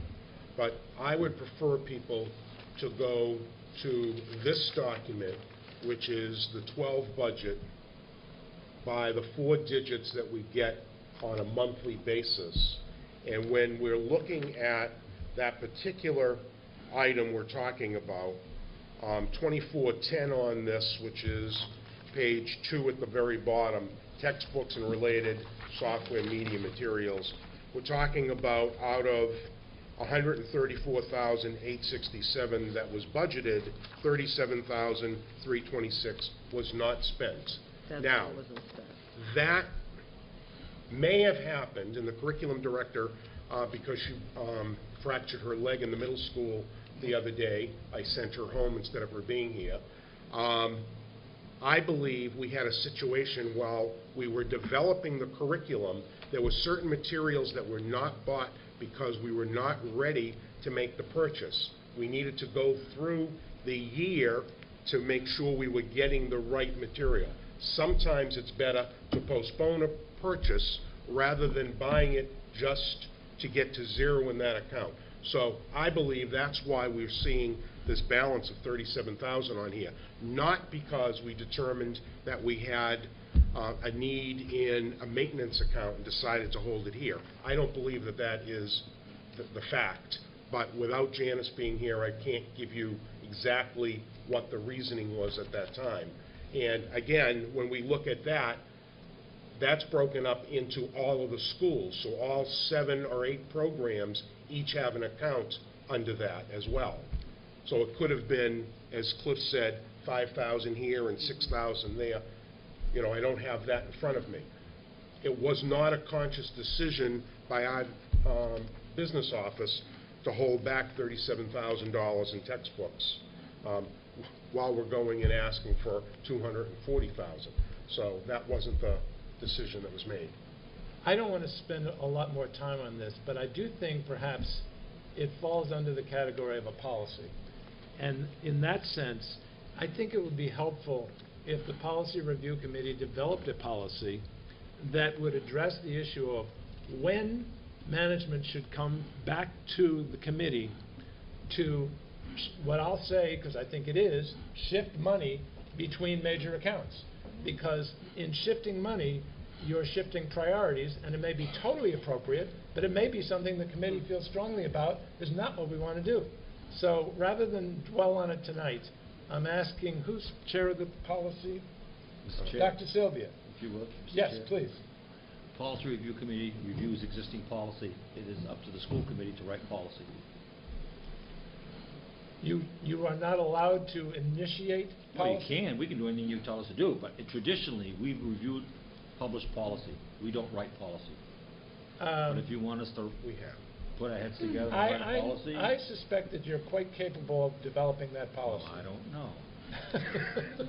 So if you would, at your next meeting, if you would address that, I would appreciate it, and then come back to us so that, at least for the current year, we feel, especially at a very tight budget, we feel that the priorities have been maintained throughout the year. Okay. Thank you. So, I haven't mentioned Mike. anything about this. Dr. Rabinovich, just to use the same example of the curriculum. Now, there's $37,000 remaining, hypothetically. Is that what you're saying? Yes. So does that mean that we're starting FY13 ahead of the game? No, we're not. No. All right. Likewise, back to the functions, and we, we budgeted for instructional leaders, 29, 2 point, almost 3, well, 2 point. Which number? Well, that's the instructional leadership. It's the second item on this. It's the 2,200 accounts. On each of these Okay, items that... these two don't go back and forth with one another. Which one? Which page? I was looking at the ones we were discussing earlier. That's all inclusive. Right. Well, right, this is all inclusive. right. But let's just say, for the items that we went over where we were budgeted, where did that money come from? Within a series of accounts, major accounts are described as either 1,000 accounts, 2,000 accounts, Right, so, but you've taken the money from other categories. 2,000 accounts. From 2,000 accounts. Yes. Yeah, but these are separate categories. That is a transfer. No, major category by policy is set by the one-page budget that we pass that has, I believe, 8 sections. Right, I'm going to review that, but I definitely share the concerns of Mr. Sweat.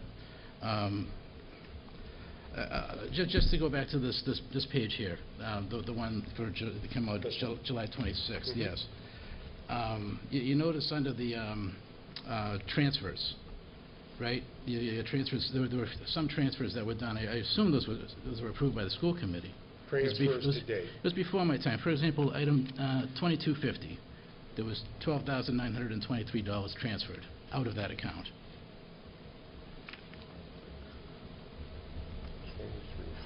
Professional Can I development. answer that? I can answer that. Go ahead, Anna. I can answer that. These transfers were presented to the school committee.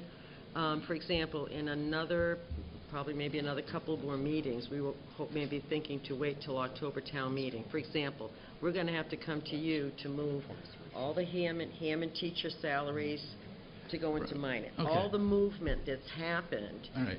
those are changes. That building technology was additional when we added the specialist it to the IT staff. Okay. She already had a regular para salary, so the position was presented, it was approved, and therefore It we came before then the school moved. board. Yeah. That came as a request. Is it safe to say that everywhere in these columns, if I go on every page, in that column where it says transfers to date, everywhere I see parentheses or any transfer at all, it came before the school committee?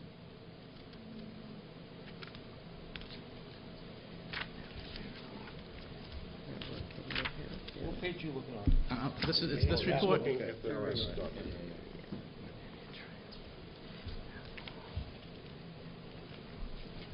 And as I said, it's before my time, so I don't recall these, but I It need to understand. depends on where it was coming from, like, for example, like Dr. Rudich says, if it's, 2,000 accounts don't have to if be it's brought before the 2,000 school. accounts, As long as it's then- another 2,000 then no. accounts. Exactly. We had to do the technology one because she was in a para account, and now it went into IT specialist. So those types of Right. movement of Yeah, lines, we don't have to we do get- come to the committee We don't have for. to get into the history. I just wanted to know if if all of these came before the school committee. You're saying, I guess, some did, some didn't. Correct. I don't know about Um, that. And are these considered cost centers, each one of these? No. What is a cost center exactly? Cost center is a building, so site. the middle school is a cost center. The student services is a cost center. Curriculum is a cost center. High school is a cost center. That's different than Yeah. these are functions. Yeah, I'm definitely going to research this further, but I definitely share your concerns that it's the whole, before, not after. And I'd be surprised if some, well, I won't go there, but I will be following up with this. Well, yes. You're on the policy review committee, correct? Yeah, but I want to understand that this was done right. It's all done now. This is gone. That's correct. Yeah. We're now in FY13. Yeah. Okay. Anna, I think you can wrap up unless you have something that you need to No, express. I mean, you can see in terms have a of summary? maintenance, I should bring probably the concerns we have. High school gymnasium, horrible today, and it's not going to get any better. I get the Deacon School E-corridor roof, we sunk about $6,000 patching last year again. That's it's the original '74 roof. That's definitely an issue. Those I consider really to be the two really big major issues. We're going to need to do some unanticipated what they call curb replacements. After this, the summer and the winter, as I drove through some of the sites like Deacon, there are a few curbs that, from buses coming in, and we need to repair those because it is a safety hazard. So I know we're going to have a little bit of that to do as well this year in terms of maintenance. Okay. Okay. Thank you very much. Actually, I was holding a lot of my questions for the end of her report, so if it's okay, all right. Sorry, Hannah. Just going back to the student data. And I know I discussed this with you, and you explained to me you and with Dr. Brinovich explained to me the out of district, and we have 33 people going out of district for special education. And only special education is accounted for there. And I'm wondering why don't we account for, or are there no people going to school choice? Like, does that not get accounted for here? No. This only accounts for our students. Once somebody goes school choice to another school, they're no longer ours. So these out-of-district students that are special ed are still our students? Our They're ours, students who, yes. because of an IEP, cannot be educated in Wareham, and therefore they go to a special ed placement outside of Wareham. Okay, thank you. Did I hear correctly that RTI falls under pupil services? Oh, I'm sorry, I'm moving on to that all-inclusive 3-year expenditure comparison by function. And I think when you were discussing pupil services, you mentioned RTI. Which page, Mike? That's this one. Oh, No, sorry. professional number? development. Oh, there's No, no that was number on under it. Turn the professional page. development. 1, 2, 3. Oh, yeah, it's like, Mr. Flaherty, that's under professional development. Like RTI is training that we did, so that was a professional development expense. Those two are on the same chart, not pupil services.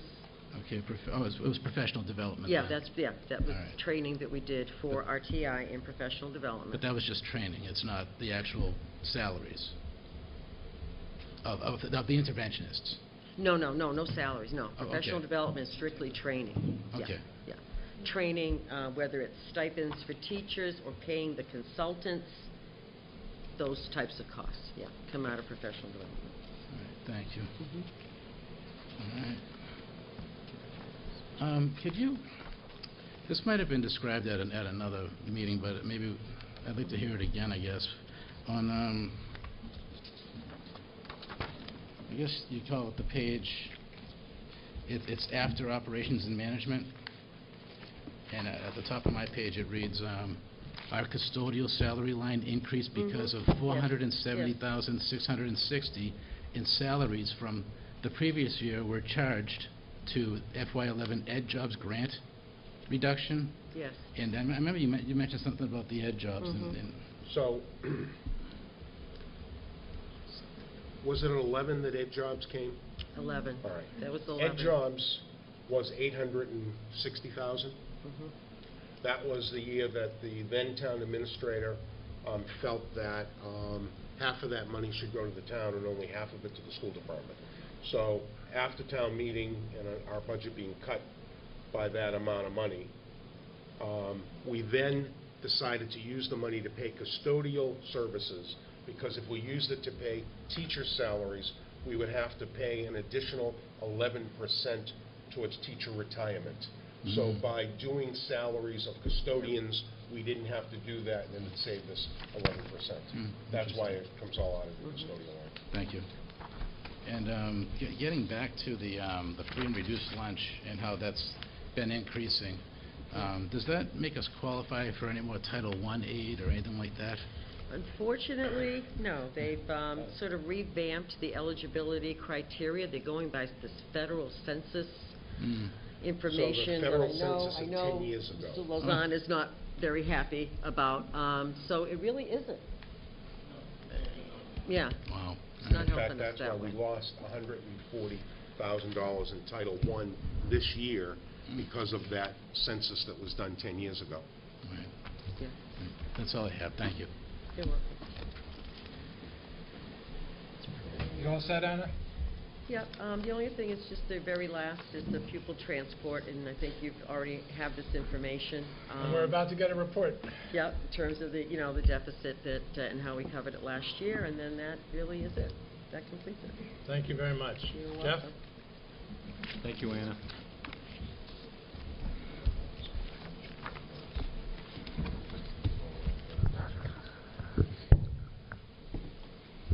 You just want to hear about the startup, right? We already went over the budget stuff, didn't we? Mr. Chairman? I'm sorry. We're just talking about, we've already gone over my budget stuff over the summer. Are we just going forward here with Yes, the start of the school year? Correct. Okay. Absolutely. First off, I want to thank all of my staff and drivers for making the first 2 days of this school year so far very successful, despite a few but minor challenges that we've had. We started this school year with fewer school buses on the road. We've cut one bus from Deacon's. We've cut one bus from Minot. We've cut one bus from East, which does not start until next Tuesday. Because of those buses, that we also eliminated 2 routes and 2 buses out of the middle school and high school.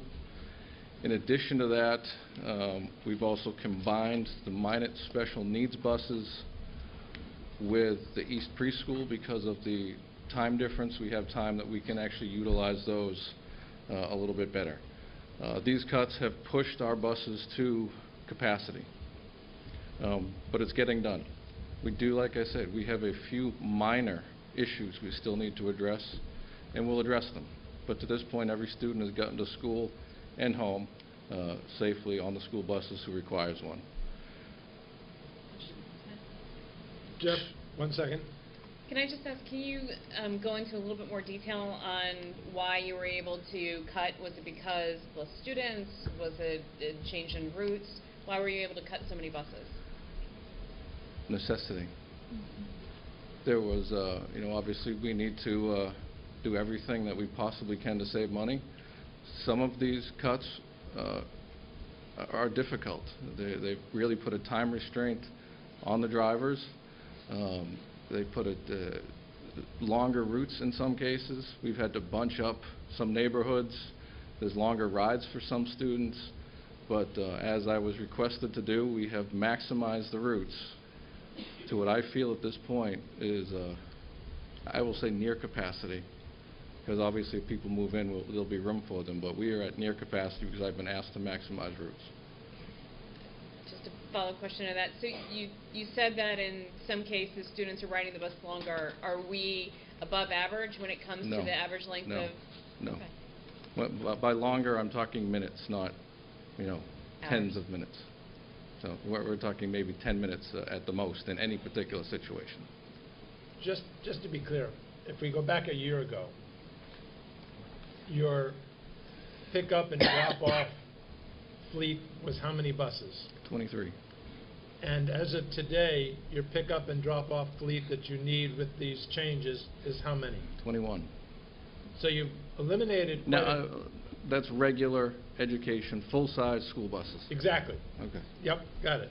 So you've talked about a number of routes that have been consolidated, eliminated, et cetera. But the actual number of buses, and of course the impact on the drivers, has been 2, correct?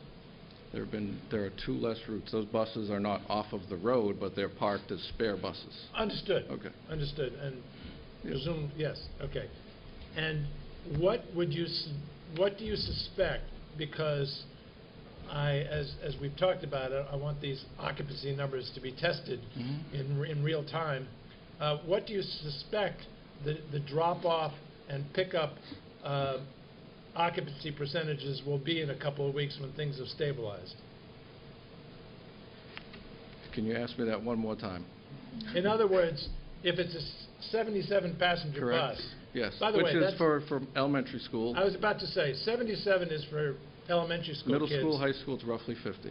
Fair enough. Yeah. And that's a very important distinction, because I don't think I'd want to put 3 high school kids on one of those seats. So using the 77 and the 50 as the denominator, Yes. if you put the number of kids that are actually traveling back and forth as the numerator, what do you think the average occupancy is going to be as a percentage? On high school, middle school buses right now, we're somewhere in the mid-40s. Meaning mid 40 out of 50. Out of 50 seats, most So buses... like 95% occupancy. That's where we are. Our buses are full now. Some of the after-school programs and stuff have not obviously started yet, so we're going to be a little lighter in the afternoons coming up. Y programs have not started yet, so that's going to change our ridership, a little bit as far as that stuff goes. But based on our calculations in the system that we've pulled out, high school, middle schools are running about 43 to 45 students per bus. And how on about average. There are some with less, but they're the furthest parts of town and it's unavoidable. So, but most of them are around mid-40s. That's over 90% occupancy. Yes. Which is great. And how about elementary? Elementary schools, if we go with what the computer says, and it's difficult because we haven't started kindergarten yet, and I understand it's a small percentage, but we still have to factor that in. The average route is somewhere around 70. Out of 77. Out of 77. So we are running tight. That's not to say some aren't going to open up, but, because we haven't, these are our projected numbers from the end of August from the schools. So they could go down a little bit, but right now if you went into our system and you got the route sheets then printed out, we're running about 70. I realize it perhaps puts a strain, but I commend you for the work you've done. I think the taxpayers expected us to operate at maximum efficiency. I don't want you to start selling peanuts and calling yourself an airline, but I think that's exactly what we needed to do, and I commend you for it. It could not have been done without my staff. Thank you, but I will pass that on to the staff at the office. Pass on the credit as due. Okay. Continue. My next point is about bus inspections. I never reported on last April's bus inspections. I don't know if it was an oversight or whatever the case might be, but last April's bus inspections, only 7 buses had anything at all that failed out of 47 buses. That's an 85% pass rating. So that was the last inspections that we're going back. We are currently in the middle of inspections right now.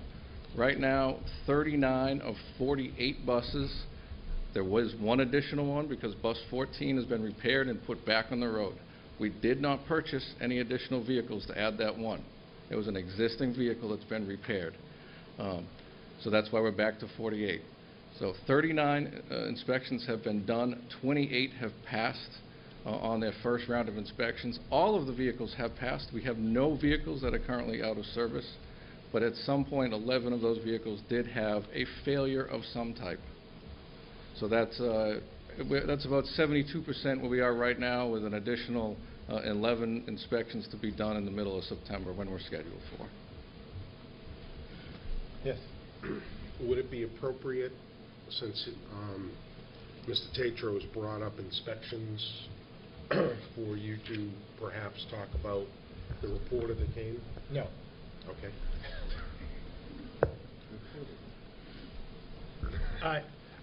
My no is somewhat facetious. I spent about an hour with a gentleman and his cameraman from Fox News, roaming around the transportation department, answering their questions, showing them buses. They even talked to a couple of mechanics with some very basic questions. I think they came away, I hope, feeling that we were open, honest, and informative. But time will tell. But I thank your staff, because I think they handled themselves extremely well, and I think we showed ourselves to be caring people who want the best for the students and the parents of Wareham, but we're doing the best with what we've got. Just so you know, and you and I have not spoken, that same person that you spoke to did visit other locations other than Wareham. Good. And some of those locations included major school bus companies who operate those. So it was not just us who was involved in this particular story, or whatever you want to call it, study, whatever it is. So it was not just us. As a driver, I also would, and for the edification of the committee and others in this room and at home, it almost seems like a majority of the out-of-service things, failures, related to something called slack adjusters. Could you help those of us who are less mechanically inclined understand, A, what that issue is, and B, why that might not be caught by a driver during a circle check or riding a bus? Yeah, it doesn't affect the way a bus rides, and even if a slack adjuster broke, it needs to be repaired. But you could safely operate the vehicle. It basically helps stabilize the wheels, just for, basically. So you couldn't, as I look in the rear well, there is no way. The wheel well, I couldn't see. A driver would not be able to inspect their own slack adjusters. So if it's not picked up every 4,500 miles, it's going to be picked up by an inspector. And this is something that, it is a movable item. It does wear. There are specs, and sometimes it's a judgment call. It's close to being out of spec, which was some of the situations we did have. It was close to being out. It wasn't out. It was close. So let's get it fixed. We're going to fail it now, and the vehicle can be repaired on the same day in a lot of cases. There are a lot of opinions, what I might think, or what one of our certified ASC techs might think is well within the parameters. Someone else might not. A lot of it is an opinion-based thing, and that is one of the things on a vehicle that it could be a judgment call depending on who's looking at it. Simple as that. But no, this is not something a driver could have caught at all. This involves getting behind the wheels and under the vehicle to see it, and that is not part of a required DVR circle check. Thank you. You're welcome. You all set? My very last point is, I know you guys are looking at some of the encumbrances. We are in desperate need of some vehicles for our special needs students. We are in desperate need of some minivans that are small. A lot of our special needs students are unable to walk out to the street, and we're required to pick them up in their driveway, in some cases as close to their front door as possible. And it is not feasible to bring anything bigger than a minivan in it. We currently have 2 minivans. One of them has 225,000 miles on it. It is costing me an exorbitant amount of money to keep that vehicle on the road, to the point that I could have purchased vehicles with the maintenance bills that we spent on this van. If it is all possible to find money to replace these vans, I'm asking that it be done, and you give me permission to go and find vehicles that can better service this town, and that I do not have to continually repair with $1,000 and $2,000 and $3,000 repair bills. What would you do with your first $60,000 in terms of vehicles? You'd purchase minivans? If you gave me $20,000 right now, I would go buy 2 minivans. What would I do with 60? I don't have an answer for you because I don't know what's available. Let's hope you have the opportunity to answer us. But if you gave me 20 today, right now, I would be looking for vans tomorrow morning when I get in at 6:15. Cliff, open up your pockets. Go ahead. If anyone wants to donate a minivan, I believe, and I'm not sure, but I believe we have approximately, I didn't look to see in this report, we've taken in about over $30,000 into the revolving account. Is that last correct? I knew it was somewhere around 37, somewhere around there. Okay. So my understanding of encumbrances is that we can take the 30 now, since we have it, and then when we get the other 30, we can add to it to make a total of 60. That I'm capped at encumbering 60. But if I take the 30 that I have now, encumber it, and then allow our coordinator of transportation to go out and to buy to go out and to get the best deal he can for 1 or 2 of these vans that he needs. With one caveat, which gets to my maybe last question, and that is, what do you estimate the savings will be for the entire year, the steps you have taken to increase occupancy and reduce routes? Do you even have a ballpark estimate of what you might have saved by doing that? Driver's salary is around $25,000. We've eliminated 2. So that's roughly 50. Beyond that, it's difficult to, because we literally just started running. I understand. It's difficult to even speculate out, but obviously we don't have middays currently. That's a savings of about another 25 in driver salary. Elimination of 2 driver salaries is, that's 75. That's what I can tell you right now. Well, I think it's premature to be doing it tonight for obvious reasons, but it seems to me if you came back to this committee with a projected revised budget based upon McKinney-Vento and the management changes that are producing this kind of savings, I would entertain it as part of an agenda for the committee to consider using some or all of that encumbered money. That's an invitation, not a sign that it will get approved, but it's an invitation to come before the committee. No, you don't want that invitation? I respectfully disagree. We have a town meeting vote. I have the opinion that says I may encumber in 213. My intention is to encumber the money and to allow the manager to manage the department. You're saying you want to do a capital spending without the approval of the committee? Because we have we need a town meeting's approval. I have town meeting's approval. This committee voted in favor of that article to put it on town meeting. That's true. So for me to have to come back after we encumber the money and he gets the best deal could mean we could lose the best vehicle out there for the price. I'm just one member of the committee. I'll give it some thought. Thank you. Mr. Flaherty. I just think it depends on what the accountant comes back with, right? FY12 or FY13. Right. And then I think that's it. Yeah. Well,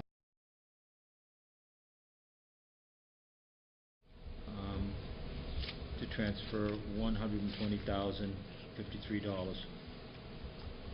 second? Second for discussion? Sure. Yes, discussion. I had a question on this one just because it was amended and there is what looks like the article and then the motion. Correct. We're only approving the article. Okay, and then the motion is just what The motion Yeah. is generally developed in concert with the town administrator, town council, and finance committee. Right. So I just want to make sure that we are just the first language is the amended, which is the article language. That's correct. And Okay. the key there is the motion will contain the dollar figure. The explanation can have the dollar figure, but the actual warrant article will simply say a sum of money. Right. Okay. All those in favor? Aye. Opposed? Abstained? 400. The third article, Right. Dr. Sylvia had asked for us to put together an article, and I sat with the town attorney about a week ago. And so we see that And this was before probably going us. to be amended too.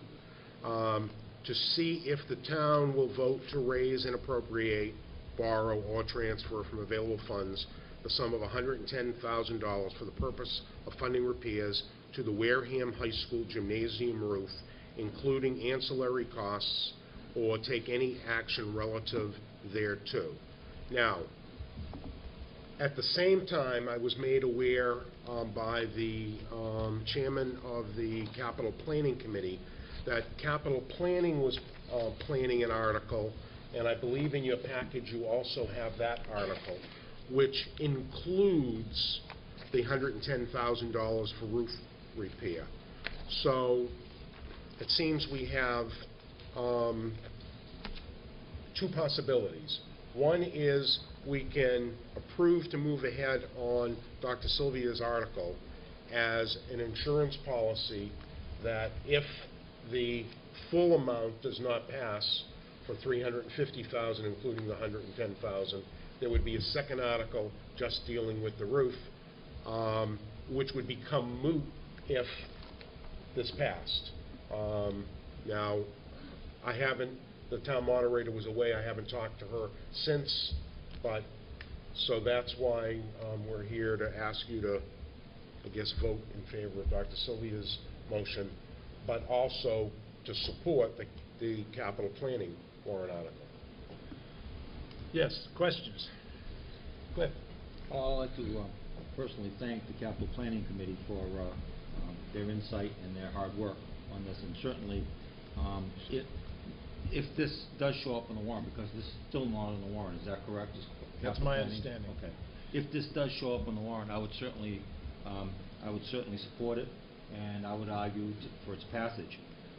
And then thank them for their hard work and their consideration of the school department in a very, very desperate need, made more desperate today. But by the same token, I would be willing, if this article, the sole article for the $110,000 inserted by the school committee, if that were to pass before debate on the capital planning committee, certainly I would move to eliminate the 110 off the capital planning committee article when it got considered. So either or, we would have flexibility, but I certainly would support, depending on which article is debated first and how the vote comes, if the vote was to approve the 110,000, to rescind our request, or vice versa. So I think we've got some flexibility, and I think that we're not looking to get 220,000. We're just looking to get 110,000, and I think, and we don't know what portion of the omnibus article will pass. And you never know what's going to happen in town meeting. So I think it gives us a level of security and flexibility. So I support both articles actually.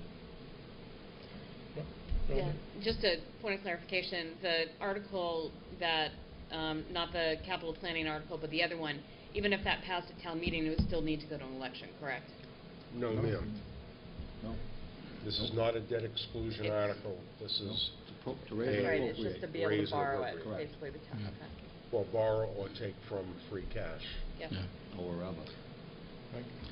No, I want to echo what Dr. Sylvia said, and I want to profusely thank the Capital Planning Committee, because, I mean, I've been involved in more than half of these items between the library and the schools, so I'm very, very happy to see this. I was very surprised to see it, and I didn't even know it was coming. So definitely I want to thank them for stepping up with this, because I've gone through that process, and I'm just so happy to see this, and I'll definitely support what the method and rationale that Dr. Sylvia put forth. Okay. My own thought is the redundancy here probably doesn't hurt. There are a number of ways we could handle it on town meeting floor. Might even be able to get the moderator to hold off on this until this is voted. And so I don't think the redundancy is a problem, and I concur with Cliff and Mike's belief that both articles could go forward. So with that in mind, why don't we take them one at a time, starting with Cliff's warrant article. Can I just ask Yes. a point of clarification? Do we need to vote our support for this one? Is that what you're going to be asking for the capital planning warrant? I mean, I think that you heard from all of us that we would be in support of the capital planning. Do we need a vote to actually say that we would support the capital planning? And so should we just vote on the article for us? Technically, you're right. I don't think we probably need one vote. We only need one vote. But if we want to vote support, I would certainly make that motion too.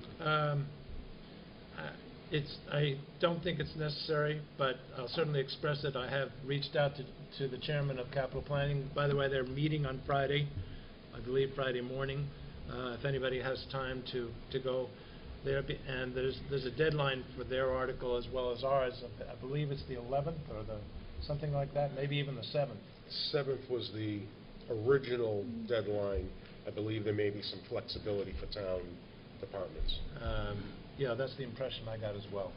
So why don't we just stick with the motion associated with Cliff's. By the way, there is a distinction between the two in the sense that one is just raise and appropriate from wherever, and the other is breaking it down into a 5-year capital item associated with, I guess he's talking about lease purchase probably. So that's a relatively minor distinction. Cliff? I move, Mr. Chair, that we approve the article for October town meeting to see if the town will vote to raise and appropriate, borrow and or transfer from available funds the sum of $110,000 for the purpose of funding repairs to the Wareham High School gymnasium roof, including auxiliary costs, or take any action relative thereto. Second. Any further discussion? All those in favor? Aye. Opposed? Abstained? 4-0-0. While we're on the subject of the capital planning, a few things. One is...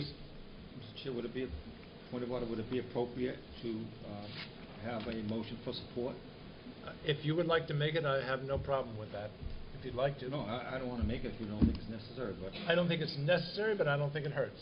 Then I'll make a just for discussion, I'll make a motion that the school committee endorse the capital planning article for the various items totaling $350,000. Do I have a second? Second. Any discussion? Basically, what we're doing here is what we were asking the finance committee to do a Yes, little we while are. ago. So I don't have any problem doing this at all. I've thought about that, yes. Okay, well, we're a different body. Yeah. Okay, all those in favor? Aye. Opposed, abstained, okay, 4-0-0. I did want to point out a couple of things. One is that public participation, the last meeting, we were requested to get several bids for the roof because it was felt that would make it that much more compelling if we could say with somewhat more precision just how much it was going to cost. If that is at all possible between now and the end of October, that would be a good idea. Are you going to respectfully disagree with me again? No, but for full information, I had a conversation with the high school principal this morning in which I directed him to put together an RFP for that purpose. Thank you. You're welcome. Okay. Also note, I guess everybody else has seen this on the committee, but for those people at home, the capital planning warrant article included $25,000 for IT equipment, and I assume that means town IT equipment. There's also a Board of Health and a municipal maintenance vehicles totaling $45,000, a school bus, not incidentally, for $65,000, the roof repair of the school for $110,000, windows and door repairs for the library for $47,500, carpeting for the library at $39,104, and a security upgrade for town hall of $18,396, all of that totaling $350,000. That's just for people's information. Okay, I think we can move on to other business. Yes, sir.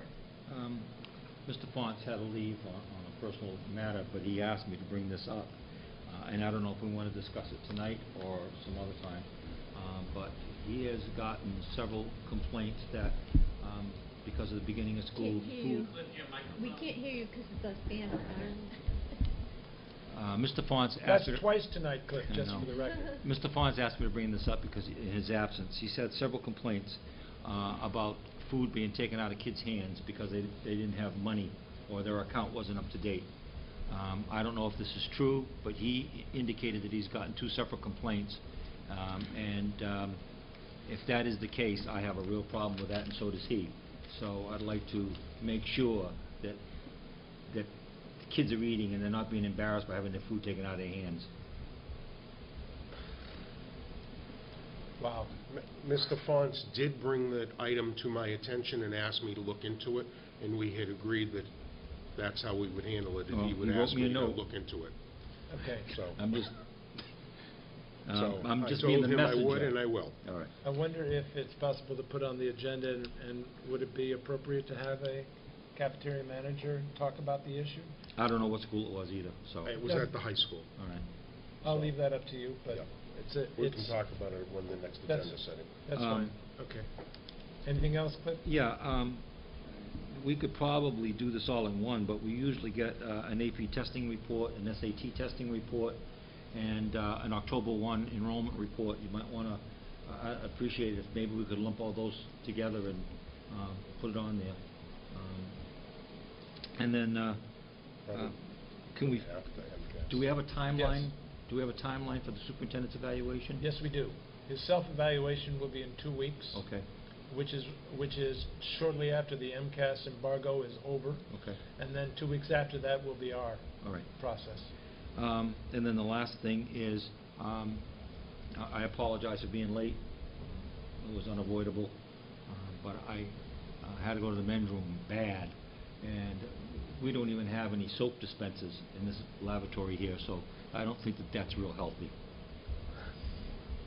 Okay.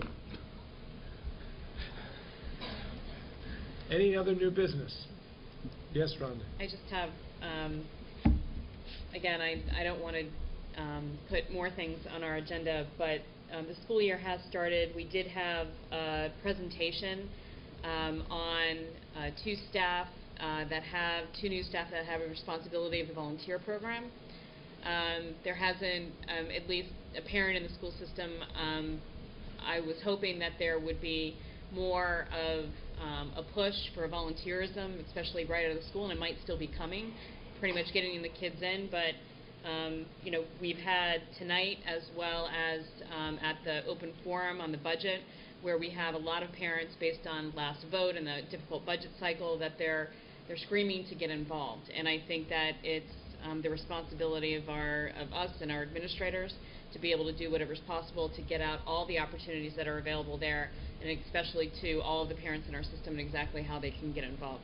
I got about 50 papers yesterday as we're having a first grader in the system, and not one of them talked about volunteerism, and I was hoping for that. So if we can either get an update on that, it doesn't have to be a formal presentation, but just to where we're going and what those goals are when it comes to, we have 2 staff people now responsible for volunteerism in our school system. I want to know what the goals are going into the school year. Okay. Thank you. Yes. I forgot one thing, I'm sorry. Go for it. Policy Review Committee, can we get that on the next agenda, because I would like to talk about the composition of the committee. I'd like to know if we're bound by any kind of a policy or any kind of a protocol. I believe we are, but I'd have to refresh my memory. I don't know, so I'll do some research in the meantime. Okay. But I got a couple of things I'd like to discuss about the Policy Review Committee. Fine. Thank you. Okay. We all set? Yep. I'll take a motion to adjourn. So moved. Second. We're adjourned. Thank you very much.